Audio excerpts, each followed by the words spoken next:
Picture yourself alone in the fading light of day, standing before the crumbling stone arches of an ancient abbey. A chill wind whispers through empty windows that once held stained glass, carrying with it the faint scent of damp earth and forgotten centuries.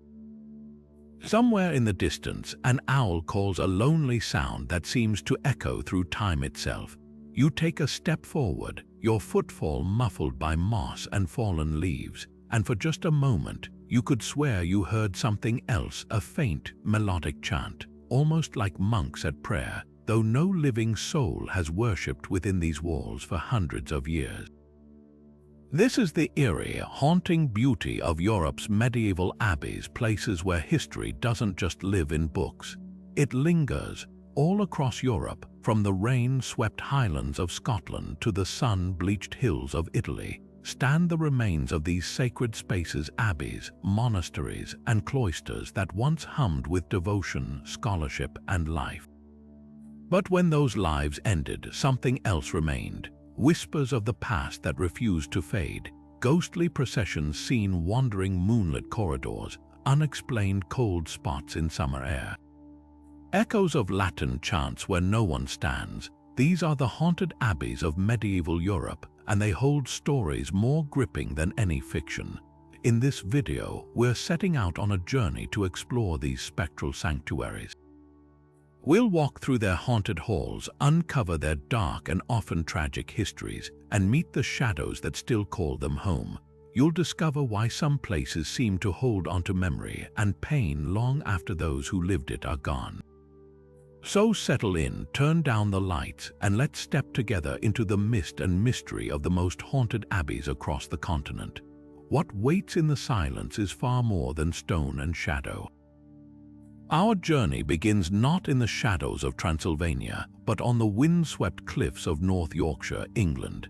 Here, perched high above the churning North Sea, the jagged silhouette of Whitby Abbey cuts against the sky, a Gothic masterpiece of broken arches and skeletal stone. It's a place where the air itself feels heavy with stories, and it was this very atmosphere that captivated a visiting author named Bram Stoker in the 1890s. While staying in Whitby, he discovered the name Dracula in the town's public library and was utterly inspired by the abbey's dramatic, foreboding presence.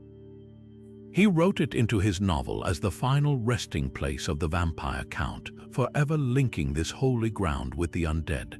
But the abbey's own true history is just as compelling.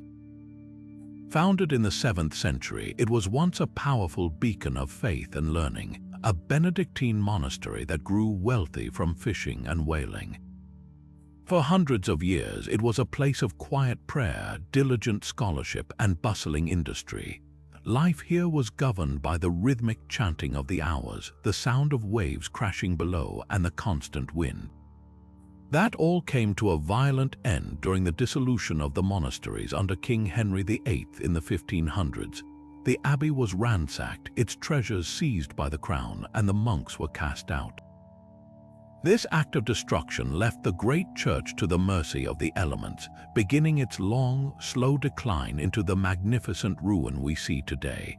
It is this profound sense of loss, many believe, that has left an indelible mark on the place, a spiritual scar that has attracted phenomena far older than Dracula. The most enduring spectre is not a vampire but a woman. She is known as the White Nun, a sorrowful apparition often seen gliding through the ruins, especially near the old east end of the church where the altar once stood.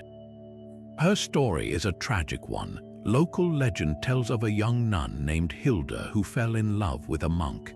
Their forbidden romance was discovered and the monk was executed. Overcome with grief, Hilda threw herself from the clifftop. Her spirit, forever searching for her lost love, is said to wander the grounds, her form sometimes mistaken for a patch of sea mist until she drifts closer. Visitors and staff have reported sudden, unexplainable drops in temperature in her presence and the overwhelming feeling of being watched by an unseen, sorrowful presence. To stand within the shadow of Whitby Abbey is to feel the weight of these layers, the sacred, the literary, and the lost. It is a monument to both human devotion and human cruelty, a place where the past hasn't simply faded away.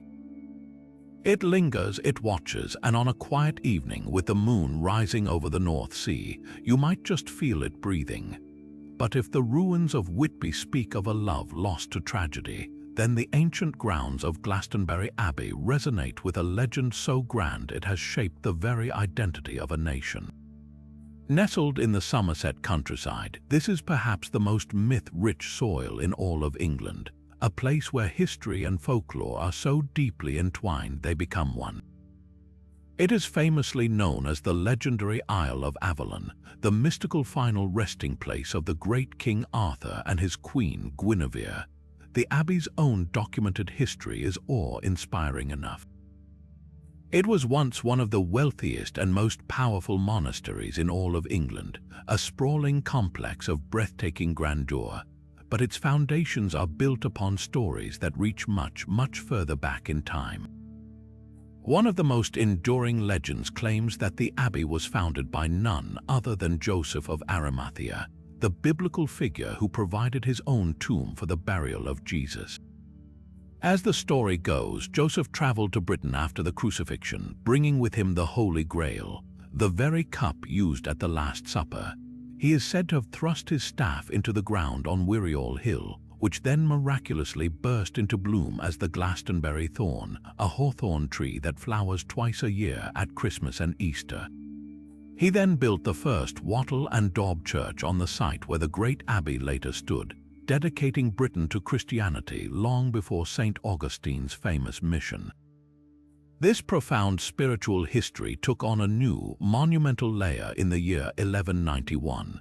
After a devastating fire, monks were excavating the grounds to rebuild when they made a discovery that sent shockwaves across the Christian world. They unearthed a massive hollowed-out oak log containing two skeletons. A lead cross found with them was inscribed in Latin, "Here lies buried the famous King Arthur with his second wife, Guinevere, in the Isle of Avalon." The remains were moved with great ceremony to a black marble tomb before the high altar, transforming Glastonbury into a pilgrimage site of unimaginable importance.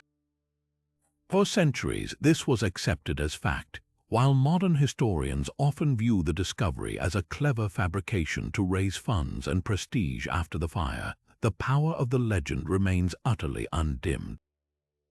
It is this immense weight of sacred and royal history that many believe has left an indelible psychic imprint on the land. The ruins themselves, with their solitary standing arches reaching for the sky like skeletal fingers, seem to hum with a silent, potent energy. Visitors and staff frequently report the sound of faint, melodic Gregorian chanting drifting through the air, even when the grounds are completely empty. The ethereal hymns seem to emanate from nowhere and everywhere at once, a haunting echo of the daily offices sung by Benedictine monks for hundreds of years. These phantom monks are not just heard, they are sometimes seen. Apparitions in dark robes have been witnessed processing slowly through the misty dawn or pacing quietly in the shadow of the ruined chapel walls, forever bound to their sacred duties. Perhaps the most poignant and frequent phenomenon is the scent of incense that will suddenly and unexplainably waft past, a fragrant ghost of ceremonies long concluded. To walk through Glastonbury Abbey is to feel you are moving through layers of time where the veil between the past and present feels thrillingly thin. It is a place that doesn't just remember its stories, it seems to continually relive them, inviting us to listen closely to the whispers carried on the Somerset breeze. Now, let us cross the English Channel to the coast of Normandy, France, where one of the most breathtaking and improbable architectural achievements of the medieval world rises from the sea. This is Mont Saint-Michel, a soaring Gothic abbey built upon a rocky island, completely surrounded by vast sandbanks and some of the most powerful and treacherous tides in all of Europe. For centuries, the only way to reach it was by a narrow natural causeway, passable only at low tide. To pilgrims of the Middle Ages, the journey itself was a test of faith, a dangerous voyage across shifting sands with the very real threat of a rapidly incoming sea that could drown the unprepared in minutes. This isolation, this sense of being suspended between heaven and earth, between the solid world and the watery abyss, is the source of its profound and enduring mystical aura. The story of this sacred place begins, like so many of the greatest medieval tales, with a divine vision. In the early 8th century, the Archangel Michael, the leader of heaven's armies, appeared in a series of vivid dreams to Orbit, the bishop of the nearby town of Avranches. The Archangel instructed the bishop to build a church on the then Mont Saint-Michel, the island rock. Orbit, perhaps unsure of the vision's origin, hesitated until the Archangel's final visit, where legend says he pressed his finger against the bishop's skull, leaving a physical indentation as an undeniable sign of his command. With that, the great work began. The relic of Orbit's skull, complete with the mark, is still preserved in Avranches, a chilling testament to the legend that founded a monument. What grew from that holy command is a staggering labyrinth of stone, a vertical village of churches, halls, cloisters, and staircases piled upon one another in a seemingly impossible feat of medieval engineering. It is a place of breathtaking contrasts. The heavy, fortified military architecture of its lower levels, built to withstand sieges, gives way to the astonishing lightness and grace of La Merveille, the marvel. This 3-story masterpiece, built into the north face of the rock, houses a magnificent cloister that feels ethereal, suspended between the sky and the sea. To walk its silent galleries is to feel completely removed from the modern world, a sensation that has captivated visitors for over 1,000 years. But such a powerful place, a nexus of faith, isolation, and danger, naturally accumulates more than just stories of angels. The very nature of the tides, which can rush in at the speed of a galloping horse, has claimed lives throughout history, giving rise to tales of lost souls who are now forever trapped by the waters that took them. Visitors walking the ramparts at dusk, when the mist rolls in from the bay, have reported the sensation of a cold, grasping hand brushing against their ankle, a fleeting, damp touch attributed to those who drowned in the quicksands or the surging tide, forever trying to pull the living into their watery grave. Within the Abbey's ancient stone corridors, the phenomena shift from the elemental to the monastic. The ghostly echo of footsteps is a common report, the sound of purposeful strides moving through empty hallways and crossing the wooden floors of deserted chambers. These are not the shuffling steps of a tourist, but the firm, measured gait of someone with intention, often heard just around a corner or from the floor above, only for the investigator to find the space utterly vacant. The most pervasive presence, however, is one of being watched. In the shadowy recesses of the great supporting pillars in the Abbey church, or deep within the cavernous underground crypts known as the Chapel of 30 Candles, an intense, oppressive feeling of a silent, observing presence is frequently experienced. This is not always a malevolent feeling, but rather one of ancient guardianship, as if the very stones themselves are mindful of who walks within them. The most iconic of these spectral guardians is often associated with the Archangel himself. On the highest spire of the Abbey, a magnificent gilded statue of Saint Michael slaying the dragon gleams in the sun, a constant reminder of the victory of light over darkness. Yet some visitors and residents whisper that the heavenly guardian is not merely represented in gold leaf, but that his true spirit still patrols the island. On nights of howling storms, when the wind screams around the spires and the sea batters the rock, some claim to see a figure of shimmering, celestial light standing vigil on the highest battlements, a silent, supernatural sentinel ensuring that the darkness, both literal and metaphorical, never fully consumes the mount he commanded to be built. It is a place where the line between holy miracle and ghost story beautifully and terrifyingly blurs. Yet for all the celestial drama of Mont Saint-Michel, our journey now turns inland to the serene and rolling landscape of North Yorkshire, England. Here, nestled in a quiet river valley, lies a ruin of a very different character, not a fortress reaching for the heavens, but a vast and solemn monument to a faith that was systematically dismantled. This is Fountains Abbey, and to walk through its skeletal remains is to feel a profound and palpable silence, a quiet so deep it seems to amplify the faintest echoes of the past. As one of the largest and best-preserved Cistercian abbey ruins in all of England, it is a place of breathtaking beauty but also of deep, resonant sorrow. The story of Fountains Abbey begins not with a whisper but with an act of rebellion. In the year 1132, 13 dissident monks were exiled from the prosperous Benedictine house of St. Mary's in York. They sought a much stricter, simpler life of prayer and manual labor, in accordance with the severe rules of the Cistercian order. The Archbishop of York granted them a patch of land in the valley of the River Skell, described in chronicles as a place more fit for wild beasts than men. It was a harsh, unforgiving wilderness of dense trees and rocky ground. Those first monks endured unimaginable hardship, living under an elm tree and surviving on little more than bread and boiled forest leaves. Their commitment, however, was absolute. Through sheer, back-breaking toil, they drained the marshland, cleared the forest, and began quarrying the distinctive pale stone that would become their magnificent church and cloisters. Over the next 4 centuries, through a combination of pious devotion and shrewd economic management, Fountains Abbey grew into an economic powerhouse. The monks were expert sheep farmers and wool merchants, their product prized across Europe. They built ingenious water mills to grind grain and forge metal, creating a self-sufficient industrial complex powered by the river they had tamed. The abbey church itself was a masterpiece of austere Cistercian architecture, immense in scale and designed to inspire awe through its simplicity and grandeur. For hundreds of years, the valley echoed with the rhythmic sounds of industry, the chanting of the divine office, and the peaceful routine of a closed, purposeful world. That world was shattered forever in the spring of 1539.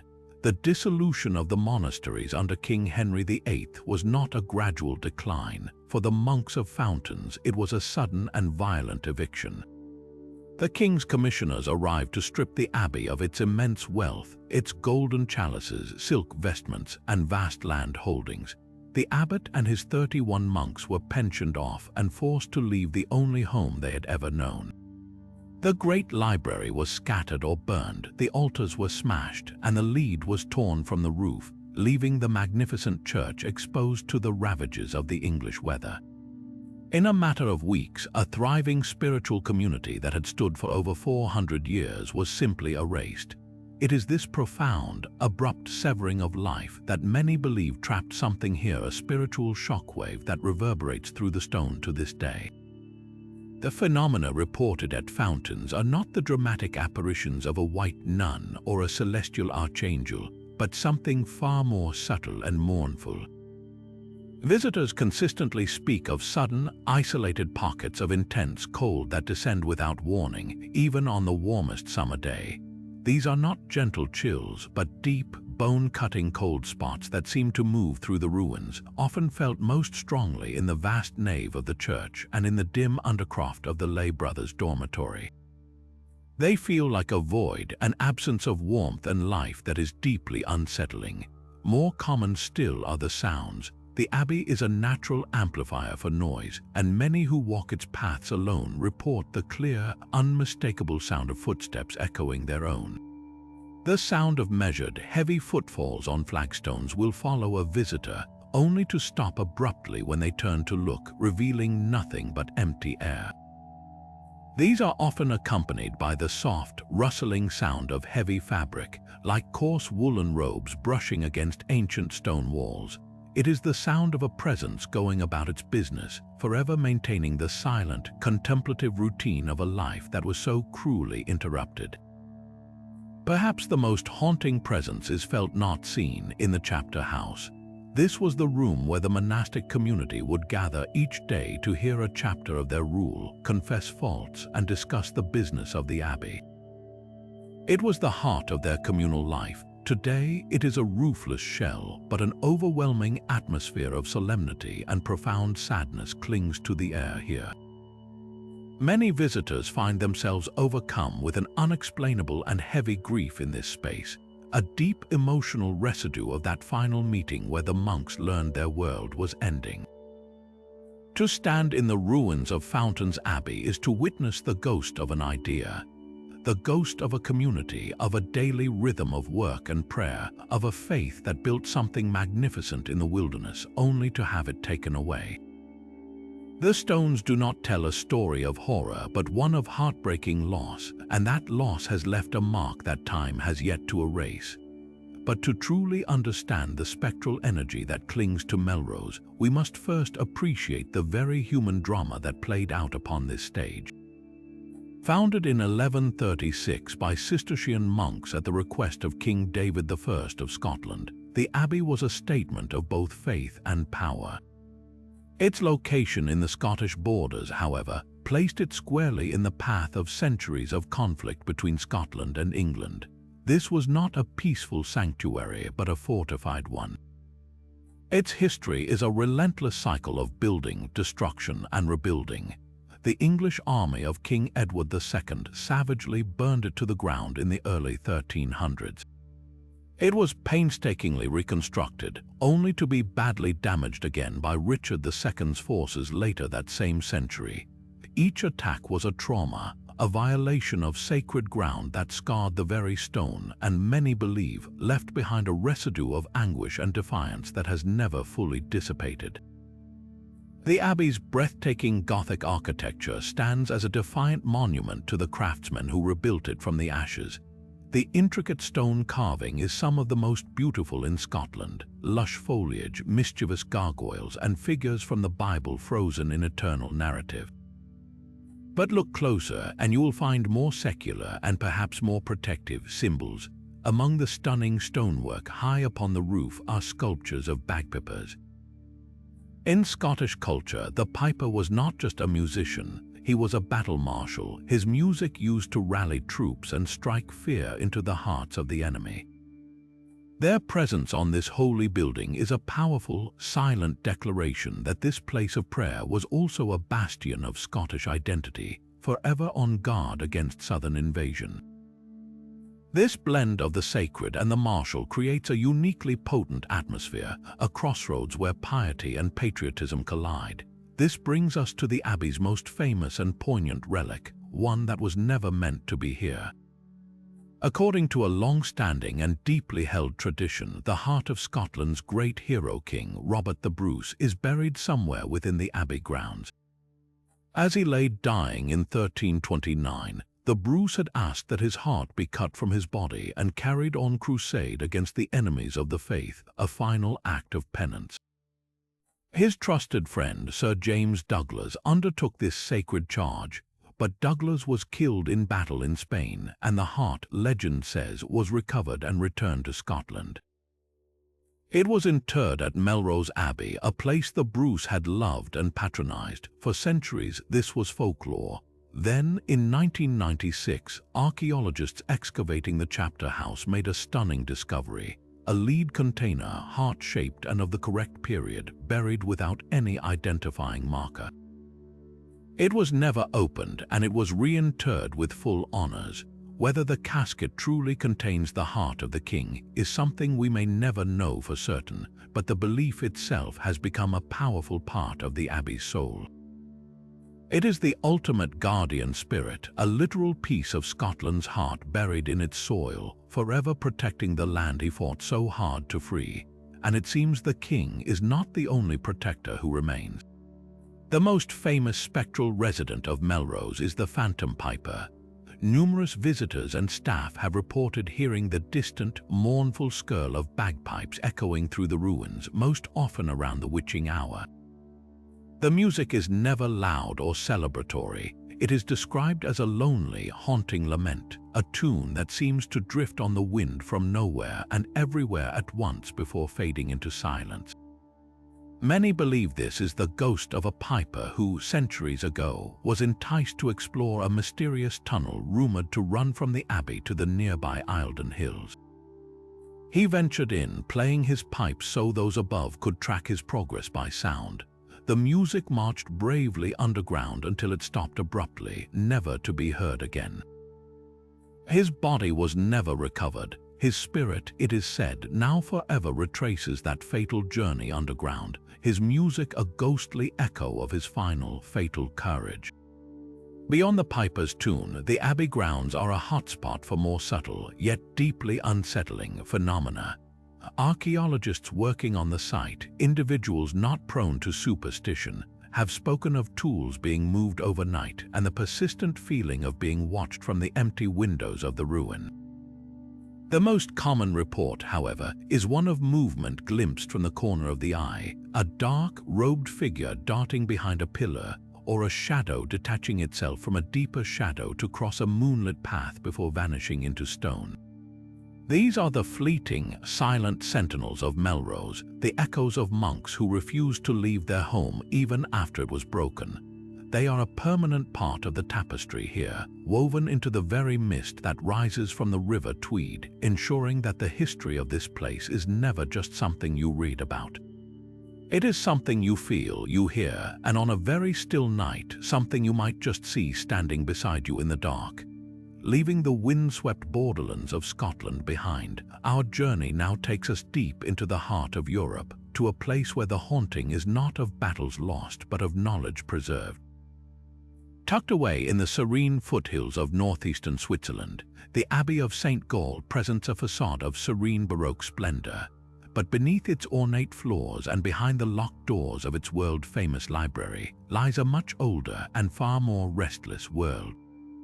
This is not a ruin, but a living institution built upon ancient foundations, where the whispers of the past are not carried on the wind, but seem to emanate from the very pages of history itself. The story of this sacred place begins with a single man's incredible journey. In the early 7th century, an Irish monk named Gall, a follower of the famous St. Columbanus, was traveling through the wilderness of what is now Switzerland. As the legend goes, while praying in a solitary spot, he stumbled and fell into a thorn bush. Taking this as a divine sign, he built a hermitage right there, dedicating himself to a life of prayer and solitude. He was eventually joined by other devout men, and after his death, a small monastery grew around his grave. But it was not until over a century later, under the ambitious abbot Ottmar, that the site was officially established as the Benedictine Abbey of St. Gall. This Irish monk's simple oratory became the seed from which grew one of the most important centers of learning, art, and culture in all of medieval Europe, a beacon of civilization that would shine for 1,000 years. The true treasure of the abbey and the source of its enduring fame is its library, the Stiftsbibliothek, a UNESCO World Heritage Site. It is one of the oldest and richest monastic libraries in the entire world. Stepping into its magnificent main hall is like walking into a jewel box. The room is a breathtaking example of Rococo artistry, with intricate ceiling frescoes, gleaming woodwork, and ornate globes.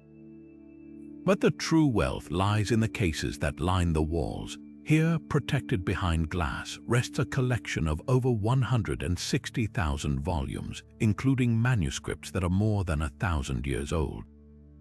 These are not merely books, they are priceless artifacts, exquisitely illuminated gospels with pages that gleam with real gold and lapis lazuli, ancient musical notations that preserve the earliest forms of Gregorian chant, and scholarly texts on medicine, astronomy, and law that were copied and preserved by diligent monks while the rest of Europe was shrouded in the Dark Ages. This library is a monument to the unwavering human pursuit of knowledge, a sanctuary for thought that has survived fires, wars, and the rise and fall of empires.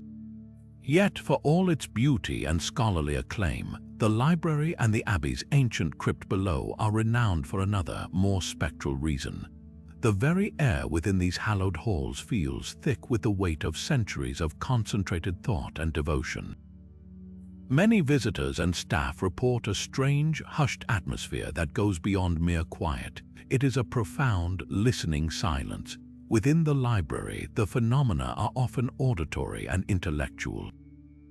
Researchers deeply focused on a centuries-old text have reported the distinct sensation of someone looking over their shoulder, as if a previous scholar is peering curiously at the work. Some have heard the soft, almost imperceptible sound of a page turning nearby, only to look up and find themselves completely alone in the vast, silent room.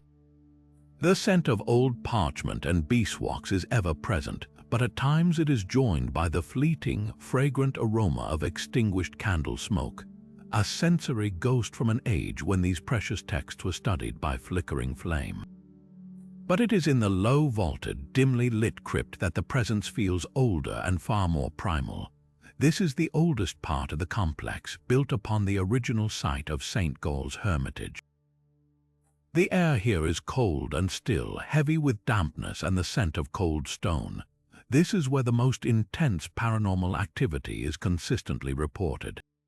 Electronic voice phenomena, or EVP, recordings conducted during investigations have captured what sound like faint, whispered Latin phrases, fragments of prayers or scholarly debate murmured just beyond the range of normal hearing.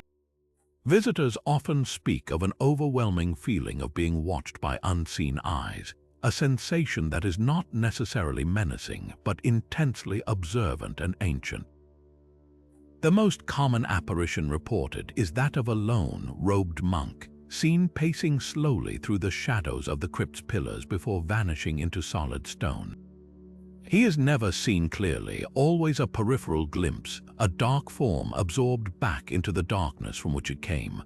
Modern paranormal investigators who have been granted rare access to the Abbey after hours have described the entire complex as a kind of psychic battery, a place that has absorbed the intense intellectual and spiritual energy of generations of brilliant, devoted men. They theorize that the monks who dedicated their entire lives to the painstaking work of preserving knowledge-copying texts letter by letter, note by note for the glory of God, have left an indelible imprint of their consciousness on the location. They were not restless in life, but their profound dedication to their work appears to have bound them to it in death. They are not ghosts of tragedy like the White Nun of Whitby or of battle like the sentinels of Melrose. They are ghosts of unwavering focus, eternal scholars and faithful guardians who simply cannot or will not abandon their timeless vigil over the greatest treasure they ever knew, the boundless world of human thought preserved in ink and parchment. To walk the floors of the Abbey of St. Gall is to feel the presence of these keeper of words, a silent order that continues its watch, ensuring that the light of knowledge, once so carefully protected, is never again allowed to flicker and die. Yet our journey through the spectral abbeys of Europe would be incomplete without a visit to a place where monastic life did not end with dissolution or ruin, but continues its ancient rhythm to this very day.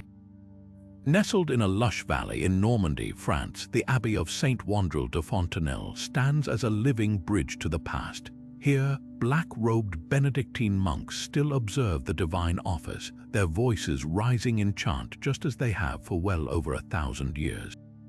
But within this serene and functioning community, the past is not a distant memory. It is an active and at times unsettling resident. The line between the sacred present and the echoes of a violent history is often blurred by phenomena that challenge the peaceful order of monastic life. The Abbey's foundation is a story of a restless soul seeking peace. In the 7th century, a powerful Frankish court official named Wandrille experienced a profound spiritual crisis. Despite his high status, wealth, and a loving wife, he felt a calling to leave the worldly court of King Dagobert I and dedicate his life to God. He eventually founded a monastery in the Fontenelle Valley in 649, seeking to create a haven of prayer and learning. He was remarkably successful. Under his rule and that of his early successors, the abbey became a renowned center of scholarship, with a scriptorium that produced exquisite manuscripts and a library that attracted the greatest minds of the era. For over a century, it was a beacon of civilization and faith. This golden age was shattered in the 9th century by the terrifying arrival of a new force from the sea. Viking longships sailing up the Seine River brought fire and bloodshed to the Norman coast. The abbey, with its untold riches of gold and silver liturgical objects, was a prime target. In the year 852, just over 200 years after its founding, Viking raiders descended upon St. Wandril. They sacked the monastery, scattering or destroying its priceless manuscripts, plundering its sacred treasures, and martyring many of the monks who stood in their path. The community was scattered, the buildings were burned, and the sacred peace of Fontenelle was brutally broken. Though the monks would eventually return and rebuild, this traumatic violation left a deep and lasting scar on the spiritual fabric of the place, a scar that many believe has never fully healed. It is this turbulent history that seems to manifest within the modern abbey's walls. The most common and haunting phenomenon is the sound of ethereal Gregorian chant. Visitors on guided tours, and even the monks themselves, have reported hearing the clear, melodic strains of plainchant when no service is being conducted. The music does not come from the church's speakers or a hidden radio. It seems to emanate from the ancient stone itself, often described as sounding distant and muffled, as if heard from the far end of a long stone corridor. It is the ghost of the divine office, a sonic imprint of centuries of unbroken prayer that occasionally replays itself. More disconcerting are the apparitions. The most frequently seen figure is that of a monk in dark, early medieval robes, often spotted walking the cloisters with a purposeful stride or standing in quiet contemplation in the shadowy recesses of the church. His face is never clearly seen, but his bearing suggests a figure of authority. Many believe this to be the restless spirit of the founder himself, St. Wandril, forever watching over the community he established, perhaps stirred by the memory of its violent desecration. Other, less distinct figures have been seen as well-flickering shapes in the periphery that vanish when directly observed, and the unsettling sensation of someone brushing past in an empty hallway. Perhaps the most profound events are those experienced during the night hours. The monks who rise in the middle of the night for vigils, the first office of the day, have occasionally reported an unnerving presence joining them in the choir stalls. They speak of feeling an intense coldness settle beside them, or the distinct impression of a figure kneeling in prayer in a space that is visibly empty. On rare occasions, a monk will report seeing the pages of a breviary across the church turn by themselves, as if by an invisible hand. These are not stories told to thrill tourists. They are quiet, personal experiences shared within the confidence of the cloister, adding a layer of solemn authenticity to the abbey's haunted reputation. To visit St. Wandril is to experience a unique form of haunting. This is not the mournful sadness of Fountains Abbey or the martial defiance of Melrose. It is the persistence of memory within a living tradition. The monks who live there today are not ghost hunters. They are men of faith who accept that their home is a place where the veil between the past and present is exceptionally thin. They continue their work and their prayer, sharing their space with the echoes of those who prayed there before them, both in life and in whatever form they may now remain. The Abbey stands as a powerful testament to the idea that some places are so saturated with history and devotion that not even death can completely silence their song. Yet for a haunting of a different character, we travel to a secluded valley in North Yorkshire, where the ruins of Relics Abbey rest in a state of serene, almost heartbreaking decay. This is not a place of martial conflict or celestial visions, but one of profound peace that was violently disrupted, leaving behind a silence so deep it has become its own kind of sound. The beauty of Relics is overwhelmingly melancholic. The graceful arches of its church stand skeletal against the sky, while the surrounding hills seem to embrace the ruins in a quiet, eternal vigil. It is a landscape that feels both abandoned and watched, a place where the weight of history is not a whisper, but a heavy, palpable presence. the Abbey's origin story is one of dramatic transformation. Founded in 1132, it was one of the first Cistercian houses in the north of England. The monks chose this spot precisely for its isolation and harshness, seeking a life of austere prayer and manual labor far from worldly distractions. They were remarkably successful, but not just spiritually. Through immense toil, they engineered a brilliant industrial complex powered by the River Rye. They built sophisticated water mills for forging iron, grinding grain, and tanning leather, transforming the valley into a bustling, self-sufficient economic engine. At its peak in the 12th century, Relics was home to over 600 men, a combination of choir monks and lay brothers, and its influence stretched across Europe. The Abbey church was expanded into a breathtaking monument of early English Gothic architecture, a soaring testament to their faith and prosperity. The valley must have echoed with a harmonious blend of industry and devotion, the rhythmic chant of prayers from the church mingling with the rush of water and the clamor of the forges. This thriving world came to an abrupt and devastating end with the dissolution of the monasteries. In the winter of 1538, the king's commissioners arrived. The last abbot, a man named Edward Kirkby, was forced to surrender the abbey and its vast estates to the crown. The community of monks was disbanded, the lead was stripped from the roof for scrap, and the great church was left open to the elements. The vibrant heart of the valley was stilled forever. It is this sudden, violent end to a 400-year story that many believe has left an indelible emotional scar on the land, a spiritual shock that trapped the essence of that final, sorrowful day in the very stone. The phenomena reported at Relics are deeply intertwined with this history of loss. Visitors consistently describe an oppressive, cold atmosphere within the vast nave of the church, a chill that seems to seep from the ground itself regardless of the weather outside. This is not a simple drop in temperature, but a heavy, almost suffocating cold that carries with it a profound sense of sorrow. People speak of being overcome by a feeling of grief and loneliness so intense it forces them to leave the ruins entirely. This emotional resonance is strongest in the chapter house, where the community would have gathered for that final, fateful meeting, and in the dim undercroft of the dormitory where the monks once slept. The most famous spectral resident is believed to be the ghost of Abbot Kirkby himself. A sorrowful figure in dark robes, often perceived as a flicker of movement or a darker shadow among the ruins, is frequently seen near the east end of the church where the high altar once stood. He is not a malevolent presence, but one of deep regret and mourning, forever bound to the place he was forced to abandon. Many who have sensed him report a wave of immense sadness, as if they are feeling the abbot's own despair at the destruction of his life's work and the scattering of his spiritual family. Beyond this lone figure, the abbey is alive with acoustic echoes of its past. The sound of faint, melodic Gregorian chant is often reported, seeming to drift from the empty windows of the church or carried on the breeze that rustles through the valley.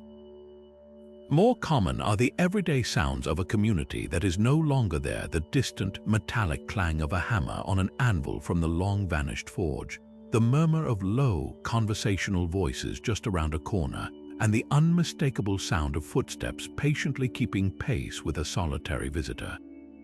To walk through Relics Abbey is to witness the beautiful, aching ghost of a perfect balance between work and prayer, a harmony between humanity and nature that was built over centuries and destroyed in a season. The stones do not tell a story of horror, but one of a perfect world lost, and that loss echoes through the Yorkshire Valley like a never-ending sigh. Our journey now takes us east to the heart of Bavaria in Germany, where the lines between sacred abbey and secular palace blur into one of the most unusual and haunted locations in all of Europe. This is the Abbey of St. Emmeram, though you would be forgiven for thinking it a fairy tale castle. Its sprawling complex of ornate Baroque and Rococo buildings with their pastel facades, grand staircases, and gilded halls feels more like the residence of a prince than a monastery. And that is precisely what it became. In the early 19th century, the wealthy Thurn-und-Taxis family, princes who had made their fortune establishing Europe's first postal system, purchased the secularized abbey and transformed it into their palatial home. They live there to this day, but behind the opulent veneer of aristocratic life lies a much older, darker, and far more restless history, one that the current residents share their home with whether they wish to or not. The Abbey's foundation reaches back into the misty beginnings of Germany's conversion to Christianity. It is named for Saint Emmeram, a Frankish bishop who was martyred in the area in the 7th century.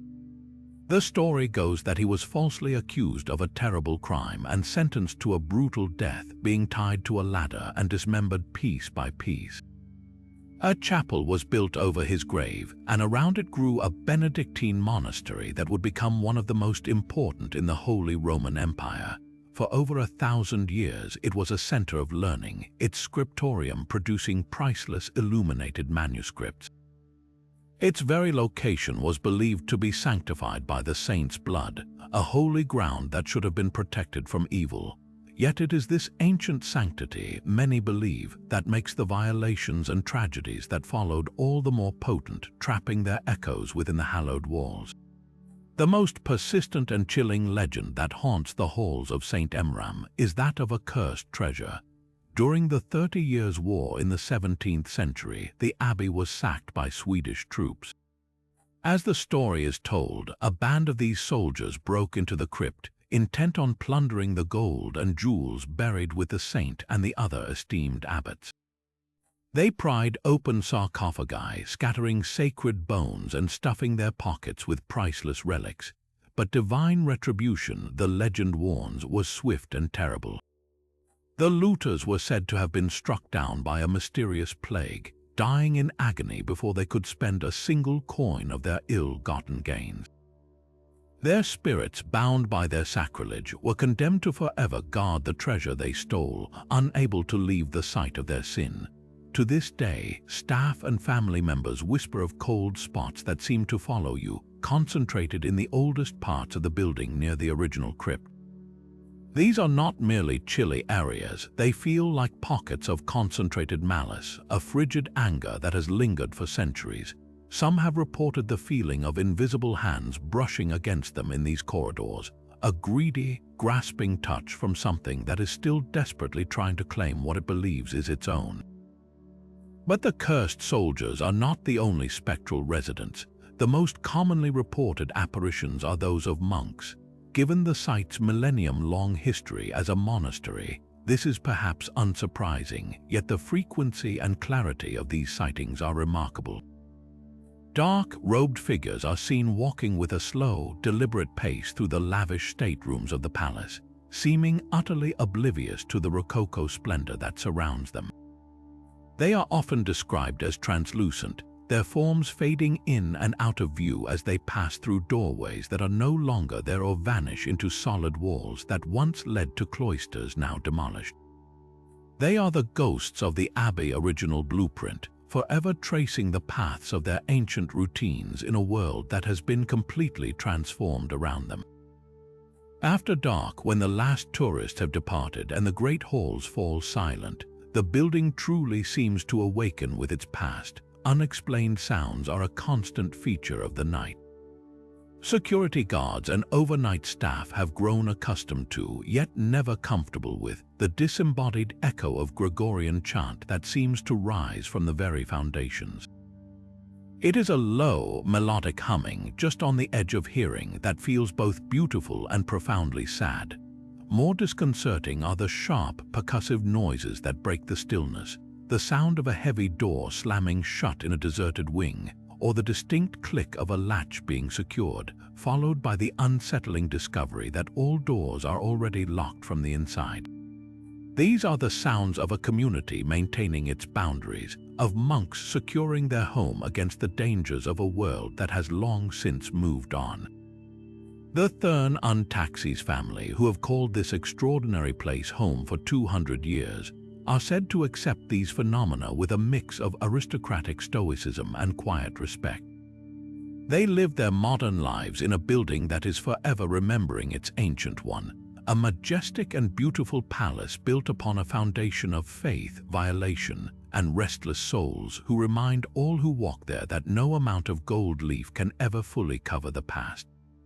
Yet for a haunting rooted not in monastic tranquility but in the very soul of a nation's power, we must travel to the outskirts of Paris, to a basilica that became a symbol of royal glory and a target for revolutionary fury. This is the Abbey of St. Denis, and to understand its ghosts, one must first understand its profound significance. For centuries, this was not merely a church. It was the sacred heart of the French monarchy, the chosen burial place for kings and queens from Dagobert I in the 7th century to Louis XVIII in the 19th. Within its walls, the history of France was quite literally set in stone, a grand procession of sculpted effigies marking the tombs of the powerful. It was a place designed to project an image of eternal, divine right stability.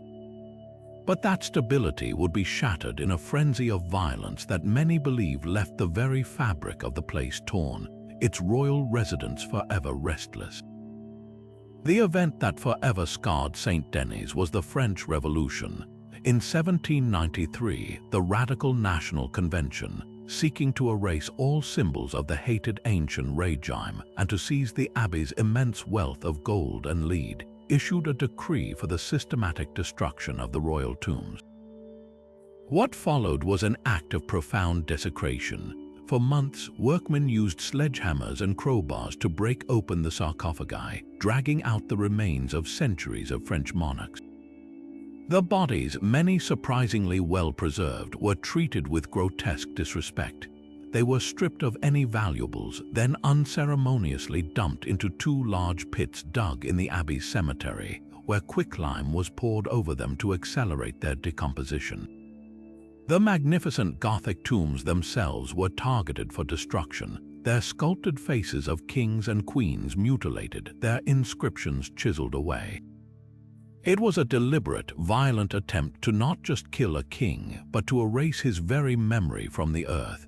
The psychic trauma of this violation was immense, a calculated act of iconoclasm that severed the nation's physical link to its past in the most visceral way possible. It is this profound violation that seems to have ignited the spectral activity that persists to this day. The most commonly reported phenomenon is the sound of weeping. Visitors and caretakers alike have described hearing low, mournful sobs echoing through the vast, vaulted spaces of the basilica, particularly near the empty crypts where the kings were once interred. The crying is never loud or hysterical. It is a sound of deep, inconsolable grief, a sorrow that has lingered for centuries. It is often accompanied by a sudden and penetrating coldness that defies the building's climate control, a chill that feels heavy with despair. More dramatic still are the reports of full-bodied apparitions. These are not the shadowy monks of other abbeys, but figures of regal bearing and period dress. A woman in an elaborate, antiquated gown, believed by many to be the ghost of Catherine de Medici, has been seen gliding through the north transept, her face a mask of sorrow. She is often seen near the site of the Valois Chapel, which she commissioned for herself and her husband, King Henry II, and which was destroyed during the Revolution. Her spirit appears to be forever searching for a tomb that was desecrated and a legacy that was vandalized. The most breathtaking sightings, however, are the phantom processions. On the anniversaries of the desecration or the executions of certain monarchs, witnesses have reported seeing a ghostly parade of figures proceeding down the nave toward the high altar. They are described as translucent, shimmering forms dressed in the finery of the French court, moving in a silent, solemn cortege. Some are headless, a grim nod to the fate of Louis XVI and Marie Antoinette, whose bodies were also thrown into the mass pits before being later moved. These processions are not menacing, but are overwhelmingly sad, a silent reenactment of a royal funeral for rulers who were denied a dignified burial. They are the ultimate echo of a broken tradition, a memory of majesty that plays itself out again and again in the place where majesty was so utterly defiled. To stand in the Basilica of Saint Denis is to stand at the crossroads of French history, where the grandeur of absolute power collided with the fury of the oppressed. The stones remember both the glory and the violence, and on quiet nights they seem to weep for all of it. High atop a solitary peak in the Piedmont region of Italy, where the very air seems to thin and the clouds brush against ancient stone, stands a fortress of faith that appears to defy both gravity and time. This is the Sacre di San Michel, the Abbey of St. Michael, and its dramatic silhouette piercing the sky has inspired awe, legend, and a palpable sense of the supernatural for nearly 1,000 years. It is the spiritual anchor of the entire region, a stop on the pilgrim's way to Rome, and a place where the stories of divine intervention and darker, occult forces are inextricably woven together. To approach it is to undertake a journey, both physical and mystical, toward a realm where the boundaries between heaven and earth feel thrillingly fragile. The Abbey's location is no accident. It is a statement of profound strategic and symbolic power. Perched on Mount Percariano, it commands breathtaking views of the Val di Susa, a vital alpine valley that has been a major trade and military route between Italy and France since Roman times. Its founders in the late 10th century chose this seemingly inaccessible pinnacle not for convenience but for its intimidating presence. It was designed to be a spiritual fortress, a bastion of Christianity watching over the land, visible for miles around as a constant reminder of divine authority. The climb to its gates is arduous, a final test of a pilgrim's devotion, meant to purify the soul before entering the sacred precincts. This sense of ascending to another world is intentional, separating the mundane troubles of the valley below from the celestial aspirations housed within its walls. The very foundation of the abbey is rooted in a legend of cosmic conflict. Long before any stones were laid, the mountain was known to locals as a place of dark power, feared as the lair of a terrible dragon. The myth tells of the Archangel Michael, the celestial warrior and commander of God's armies, descending from heaven to confront this beast. In a titanic struggle of light against darkness, Michael slew the dragon and cleansed the mountaintop, consecrating it as a holy site. This story is far more than a simple folk tale. It is a powerful metaphor for the Church's struggle to Christianize the pagan landscapes of Europe, literally building its sanctuaries upon the sites of former pagan worship to assert spiritual dominance.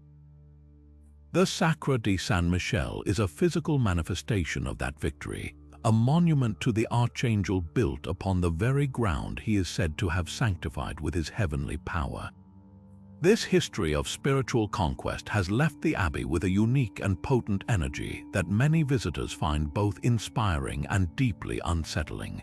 The most famous and eerie feature is the monumental stone stairway known as the Scalone dei Morti, the Stairway of the Dead. Carved directly into the rock face, this steep, shadowy ascent was once lined with the exposed skeletons of deceased monks, a memento mori intended to remind climbing pilgrims of their own mortality and the fleeting nature of earthly life. While the bones are no longer on display, the chilling atmosphere they created remains. Countless visitors report an overwhelming sensation of being watched by unseen eyes as they climb, accompanied by the feeling of an invisible, cold hand brushing against their back. The air grows noticeably heavier and colder on these steps, and many speak of hearing faint, ragged whispers just on the edge of hearing, as if the long-departed monks are still offering their grim reminders from beyond the grave. This connection to the other side has, over the centuries, attracted more than just the faithful.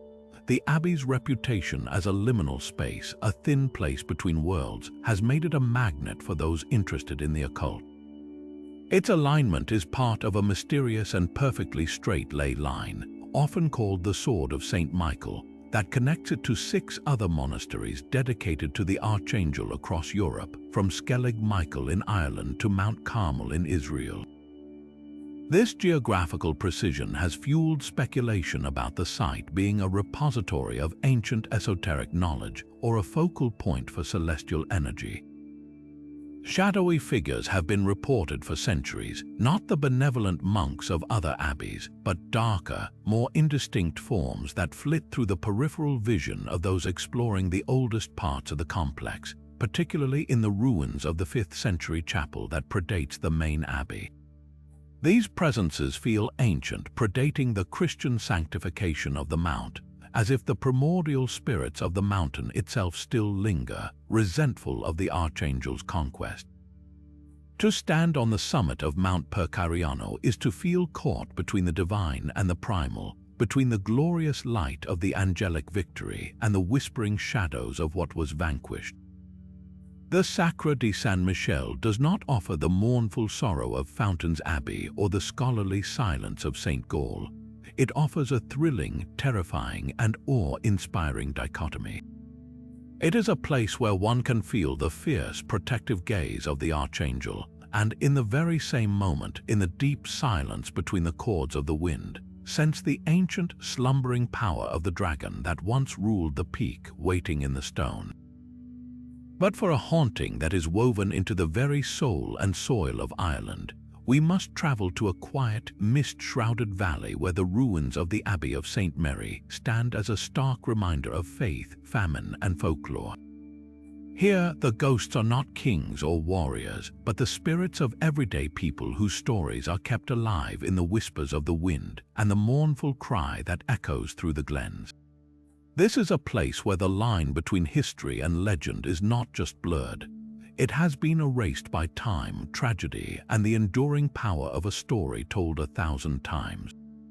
The Abbey itself, like so many across Ireland, has a history marked by both devotion and despair. Founded in the 13th century for the Cistercian order, it was a place of prayer and agricultural work for centuries, a self-sufficient community that served the spiritual needs of the surrounding area. Its life was one of quiet ritual, of chanting monks and fertile fields, but that peace was shattered not once but twice. Like its English counterparts, it fell victim to the dissolution of the monasteries under King Henry VIII in the 1500s, its monks dispersed and its sacred purpose extinguished. The abbey was left to decay, its stones slowly being reclaimed by ivy and weather. But its greatest trial was yet to come. Centuries later, during the Great Famine of the 1840s, the ruined abbey and its grounds took on a new, horrific role. With churchyards overflowing and entire families wiped out by hunger and disease, the old abbey cemetery became a mass burial site. Cartloads of bodies were interred there in unconsecrated ground, often without a priest or even a prayer to mark their passing. This profound collective trauma imprinted itself on the location, transforming it from a forgotten ruin into a monument to national grief. This history of mass death and desperation is the fertile ground from which the Abbey's most famous spectral resident springs, the Banshee. In Irish folklore, the Banshee, or Bean Shea, meaning woman of the fairy mounds, is not a malevolent spirit seeking to harm the living. She is a messenger, a herald of death, whose mournful wail is heard to warn a family that one of their own is about to pass from this world to the next. The Banshee associated with the Abbey of St. Mary is not tied to a single family, however. She is believed to be the collective voice for all the souls lost and buried there without proper rites, a timeless mourner for the anonymous dead. Her cry is often reported on nights when the fog rolls thick off the nearby lough, a piercing, unearthly keen that seems to come from everywhere and nowhere at once. It is a sound that freezes the blood, not out of fear of the spirit itself, but out of a deep, primal recognition of the immense sorrow it carries, the accumulated grief of thousands. Yet the Banshee is not the only woman who walks these grounds. The Abbey is also known for the Grey Nun, a much quieter, more sorrowful apparition. She is often seen near the broken arches of the old cloister, pacing slowly as if in deep meditation or prayer. Her head is always bowed, her features obscured by the hood of her habit. Local legend suggests she was a novice who died of a broken heart, pining for a love she could never have, her spirit forever bound to the place where she took her vows. Others whisper a darker tale that she was walled up alive within the abbey as punishment for breaking her sacred oath, and her ghost now endlessly retraces the path of her imprisonment. Unlike the terrifying wail of the banshee, the Grey Nun's presence is marked by a profound silence and a sudden, deep chill that accompanies her. She is a ghost of personal tragedy, a counterpoint to the collective mourning of the banshee. As night deepens around the abbey, a third phenomenon manifests, one that is both beautiful and deeply unsettling. Within the old cemetery where famine victims lie in unmarked graves, strange lights are often seen. These are not the flicker of a will-o, the wisp or the distant glow of a farmhouse light. Witnesses describe them as small, fuzzy orbs of bluish-white light that drift slowly and purposefully a few feet above the ground, weaving between the headstones and the few remaining Celtic crosses. These eerie illuminations, known as corpse lights or fairy lights in local tradition, are said to be the souls of the restless dead, those who were buried too quickly and without the proper blessings. They are spirits caught between worlds, unable to find peace, their eternal presence marked by these gentle, ghostly flames. To see them is to witness the very embodiment of the abbey's tragic past, a silent, glowing vigil for those who were lost and forgotten by all but the land itself. The Abbey of St. Mary does not threaten, it mourns. It is a place where the past is not dead history, but a living, breathing presence of sorrow, a timeless lament for those who suffered and a sacred, if haunted, keeper of their memory. Nestled in the rolling green hills of Salzburg, Austria, far from the bustling city center, stands a monument of such breathtaking Baroque beauty that it seems to have been lifted from a divine dream. This is the Abbey of St. Peter, or Stift Sankt Peter, a Benedictine monastery that has operated continuously for well over 1,000 years, making it one of the oldest in the German-speaking world. Its elegant towers and pastel yellow facades glow warmly in the alpine sun, and its ornate church, with its intricate stucco work and soaring frescoes, is a masterclass in 18th-century artistry. To visit by day is to experience a place of profound peace and architectural harmony. But as the sun dips behind the mountains and the shadows lengthen across its ancient cemetery, a different atmosphere descends. This is a place where the weight of centuries and the secrets of a closed monastic world have fermented into something far more potent and, some would say, actively supernatural. The Abbey's history is a deep, slow-moving river of faith and tradition. Founded by Saint Rupert in the late 7th century, it has been a beacon of Benedictine prayer, scholarship, and culture for more than 1,300 years. Its library is a treasure trove of medieval manuscripts, and its catacombs, hewn directly into the rock of the Mönchsberg mountain, are among the oldest Christian sites in all of Austria.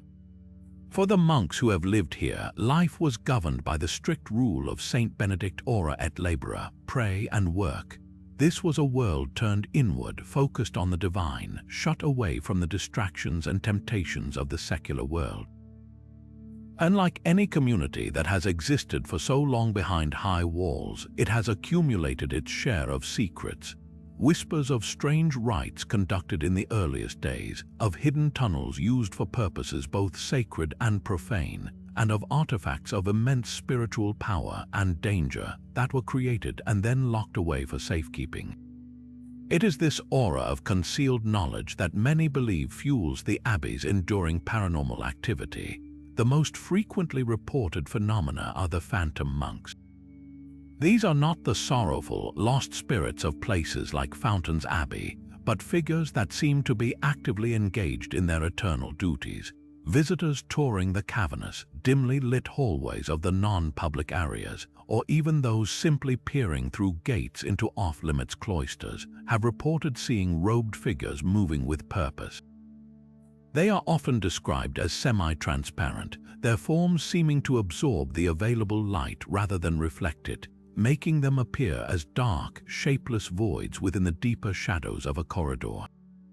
They are most often seen in the oldest parts of the complex, near the catacombs and the original Romanesque sections of the church, areas that have felt the echo of monastic footsteps for over a millennium. These apparitions do not interact with the living, they simply are going about the business of a world that exists just out of phase with our own, a silent, perpetual echo of the divine office. Yet some artifacts within the abbey are said to be more than just echoes. They are believed to be actively charged with a dangerous energy. The most famous of these is a crucifix known as the Schmerzensmann, or the Man of Sorrows, carved from a single, dark piece of wood in the 16th century. The craftsmanship is exquisite, capturing an expression of intense agony on Christ's face. The legend surrounding it, however, is deeply troubling.